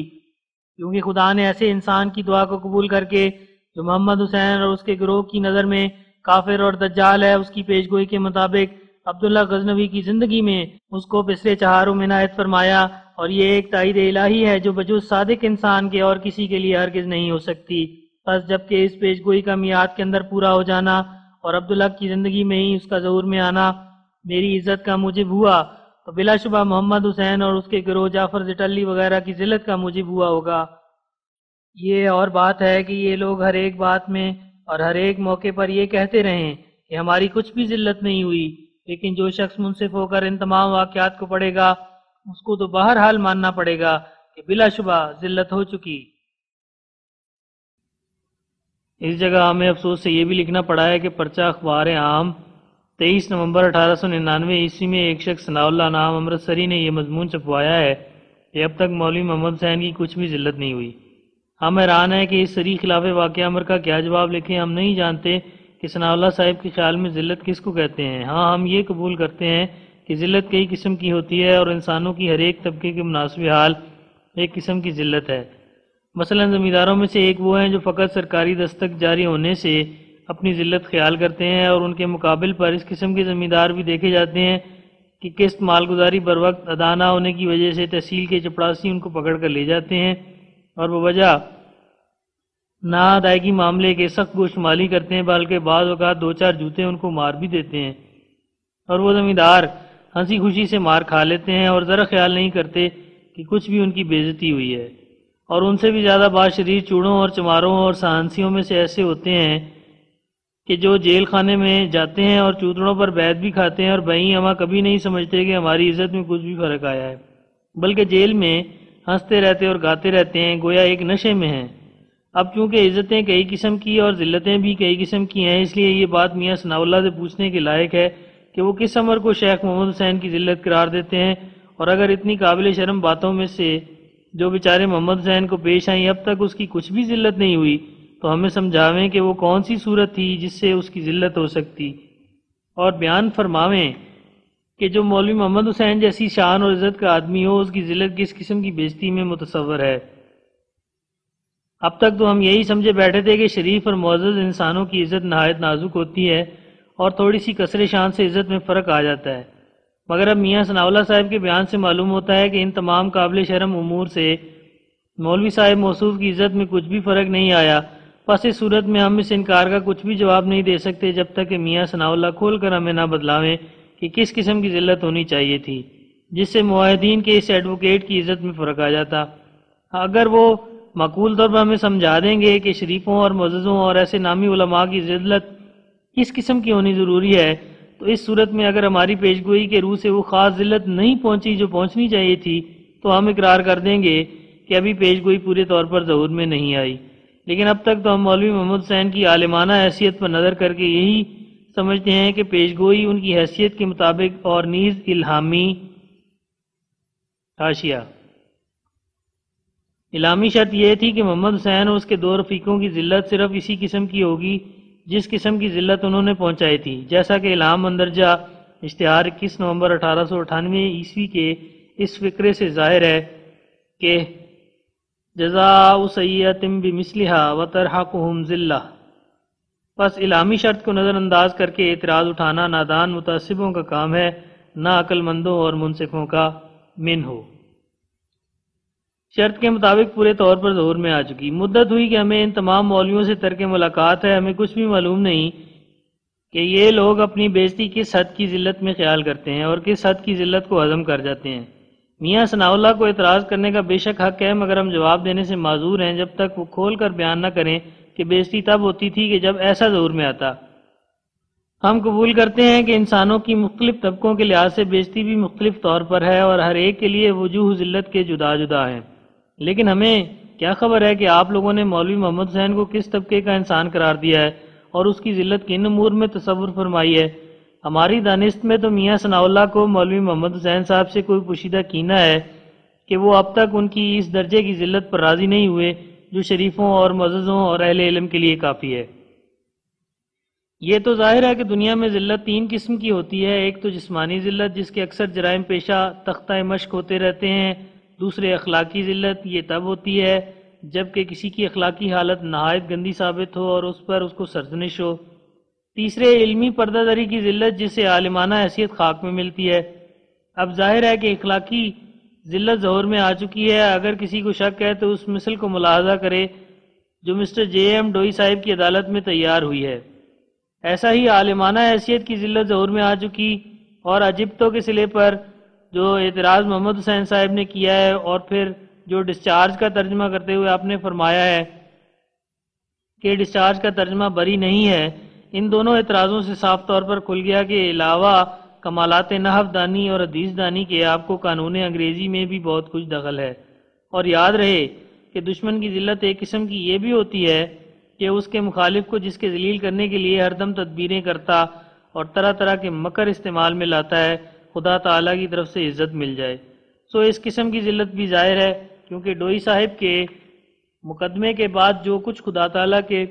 فضل اور کرم نے میری طرف ایک دنیا کو رجوع دیا اور دے رہا ہے، یہ ایک ایسا امر ہے جو اس شخص کی اس میں صریح ذلت ہے جو اس کے برخلاف میرے لیے چاہتا تھا۔ ہاں، میاں ثناء اللہ کے 3 اعتراض اور باقی ہیں، اور وہ یہ کہ وہ پرچہ اخبار عام میں یہ کہتا ہے کہ محمد حسین کو 4 مربع زمین مل گئی ہے اور کسی ریاست سے اس کا کچھ وظیفہ مقرر ہو گیا ہے اور مسٹر جے ایم ڈوئی صاحب نے اس کی منشا کے موافق مقدمہ کیا ہے۔ تیسرے اعتراض کے جواب کی کچھ ضرورت نہیں، کیونکہ ابھی ہم لکھ چکے ہیں کہ یہ دعویٰ تو سراسر ترک حیا ہے کہ ایسا خیال کیا جائے کہ محمد حسین کے منشا کے موافق مقدمہ ہوا ہے۔ خود محمد حسین کو قسم دے کر پوچھنا چاہیے کہ کیا اس کا منشا تھا کہ آئندہ وہ کافر اور دجال اور کاذب کہنے سے باز آ جائے، اور کیا اس کا یہ منشا تھا کہ آئندہ گالیوں اور فوج کہنے اور کہانے سے باز آ جائے؟ پھر کون منصف اور صاحب حیا کہہ سکتا ہے کہ یہ مقدمہ محمد حسین کے منشا کے موافق ہوا؟ ہاں، اگر یہ اعتراض ہو کہ ہمیں بھی آئندہ موت اور ذلت کی پیشگوئی کرنے سے روکا گیا ہے، اس کا جواب یہ ہے کہ یہ ہماری کارروائی خود اس وقت سے پہلے ختم ہو چکی تھی کہ جب ڈوئی صاحب کے نوٹس میں ایسا لکھا گیا، بلکہ ہم اپنے رسالے انجام آتم میں بتصریح لکھ چکے ہیں کہ ہم ان لوگوں کو آئندہ مخاطب کرنا بھی نہیں چاہتے جب تک یہ ہمیں مخاطب نہ کریں، اور ہم بدل بیزار اور متنفر ہیں کہ ان لوگوں کا نام بھی لیں، چاہے جائے کہ ان کے حق میں پیشگوئی کر کے اسی قدر خطاب سے ان کو کچھ عزت دیں۔ ہمارا مدعا 3 فرقوں کی نسبت 3 پیشگوئیاں تھیں، تو ہم اپنے اس مدعا کو پورا کر چکے۔ اب کچھ بھی ہمیں ضرورت نہیں کہ ان لوگوں کی موت اور ذلت کی نسبت پیشگوئی کریں، اور یہ الزام کہ آئندہ عموماً علامات کی اشاعت کرنے اور ہر قسم کی پیشگوئیوں سے روکا گیا ہے، یہ ان لوگوں کی باتیں ہیں جو وعید لعنت اللہ علی الکاذبین میں داخل ہیں۔ ہم اس مقدمے کے بعد بہت سی پیشگوئیاں کر چکے ہیں، بس یہ کیسا گندا جھوٹ ہے کہ یہ لوگ شائع کرتے ہیں۔ رہا یہ سوال کہ محمد حسین کو کچھ زمین مل گئی ہے، یعنی بجائے ذلت کی عزت ہو گئی ہے، یہ نہایت بیہودہ خیال ہے، بلکہ یہ اس وقت اعتراض کرنا چاہیے تھا کہ جب اس زمین سے محمد حسین کچھ منفعت اٹھا لیتا۔ ابھی تو وہ ایک ابتلاء کے نیچے ہے، کچھ معلوم نہیں کہ اس زمین سے انجام کار کچھ زیر باری ہوگی یا کچھ منفعت ہوگی۔ ماں سوائے اس کے کنز المعال کی کتاب المزارع میں یعنی صفحہ 73 میں جناب رسول اللہ صلی اللہ علیہ وسلم سے یہ حدیث موجود ہے: لا تدخلوا سکۃ الحرث علی قوم الا اذلهم اللہ طب عن ابی یمامہ۔ یعنی کھیتی کا لوہا اور آلہ کسی قوم میں نہیں آتا جو اس قوم کو ذلیل نہیں کرتا۔ پھر اسی صفحے میں ایک دوسری حدیث ہے، انہو صلی اللہ علیہ وسلم رعا شیئا من آلۃ الحرث فقال لا يدخل هذا بیت قوم الا دخلہ الذل۔ بخاری عن ابی امامہ۔ یعنی حضرت صلی اللہ علیہ وسلم نے ایک آلہ زراعت کا دیکھا اور فرمایا کہ یہ آلہ کسی قوم کے گھر میں داخل نہیں ہوتا مگر اس قوم کو ذلیل کر دیتا ہے۔ اب دیکھو ان احادیث سے صریح طور پر ثابت ہے کہ جہاں کاشتکاری کا آلہ ہوگا وہیں ذلت ہوگی۔ اب ہم میاں ثناء اللہ کی بات مانیں یا رسول اللہ صلی اللہ علیہ وسلم کی؟ جو شخص حضرت صلی اللہ علیہ وسلم کی بات پر ایمان رکھتا ہے اس کو ماننا پڑے گا کہ کسی گلے میں کاشتکاری کا سامان پڑنا یہ بھی ایک قسم کی ذلت ہے۔ سو یہ تو میاں ثناء اللہ نے ہماری مدد کی کہ جس قسم کی ذلت کی ہمیں خبر بھی نہیں تھی ہمیں خبر دے دی۔ ہمیں تو صرف 5 قسم کی ذلت کی خبر تھی۔ اس 6ٹھی قسم کی ذلت پر میاں ثناء اللہ کی معرفت اطلاع ہوئی، اور رہی یہ بات کہ محمد حسین کا کسی ریاست میں وظیفہ مقرر ہو گیا ہے، یہ ایسا امر ہے کہ اس کو کوئی دانش مند عزت قرار نہیں دے گا۔ ان ریاستوں میں تو ہر ایک قسم کے لوگوں کے وظیفے مقرر ہیں جن میں سے بعض کے ناموں کا ذکر بھی قابل شرم ہے۔ پھر اگر محمد حسین کا وظیفہ بھی کسی نے مقرر کر دیا تو کس عزت کا موجب ہوا؟ بلکہ اس جگہ تو وہ فقرہ یاد آتا ہے کہ بئس الفقیر علی باب الامیر۔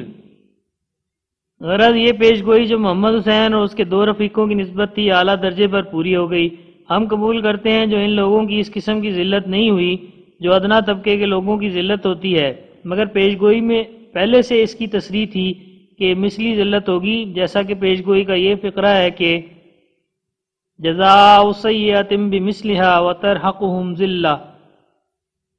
یعنی جس قسم کی ذلت ان لوگوں نے پہنچائی اسی قسم کی ذلت ان کو پہنچے گی۔ اب ہم اس سوال کو زٹلی اور تبتی سے تو نہیں پوچھتے کیونکہ ان کی ذلت اور عزت دونوں تو پھیلی ہیں، مگر جو شخص چاہے محمد حسین کو قرآن شریف ہاتھ میں دے کر حلفاً پوچھ لے کہ یہ مثلی ذلت جو الہام سے مفہوم ہوتی ہے یہ تمہیں اور تمہارے رفیقوں کو پہنچ گئی یا نہیں؟ بے حیائی سے بات کو حد سے بڑھانا کسی شریف انسان کا کام نہیں ہے بلکہ گندوں اور سفلوں کا کام ہے۔ لیکن ایک منصف مزاج سوچ سکتا ہے کہ الہام الہی میں یہ تو نہیں بتلایا گیا تھا کہ وہ ذلت کسی زد و کوب کے ذریعے سے ہوگی یا کسی اور جسمانی ضرر سے یا خون کرنے سے وہ ذلت پہنچائی جائے گی، بلکہ الہام الہی کے صاف اور صریح یہ لفظ تھے کہ ذلت صرف اس قسم کی ہوگی جس قسم کی ذلت ان لوگوں نے پہنچائی۔ الہام موجود ہے، ہزاروں آدمیوں میں چھپ کر شائع ہو چکا ہے، پھر یہودیوں کی طرح اس میں تحریف کرنا اس بے حیا انسان کا کام ہے جس کو نہ خدا تعالیٰ کا خوف ہے اور نہ انسانوں سے شرم ہے۔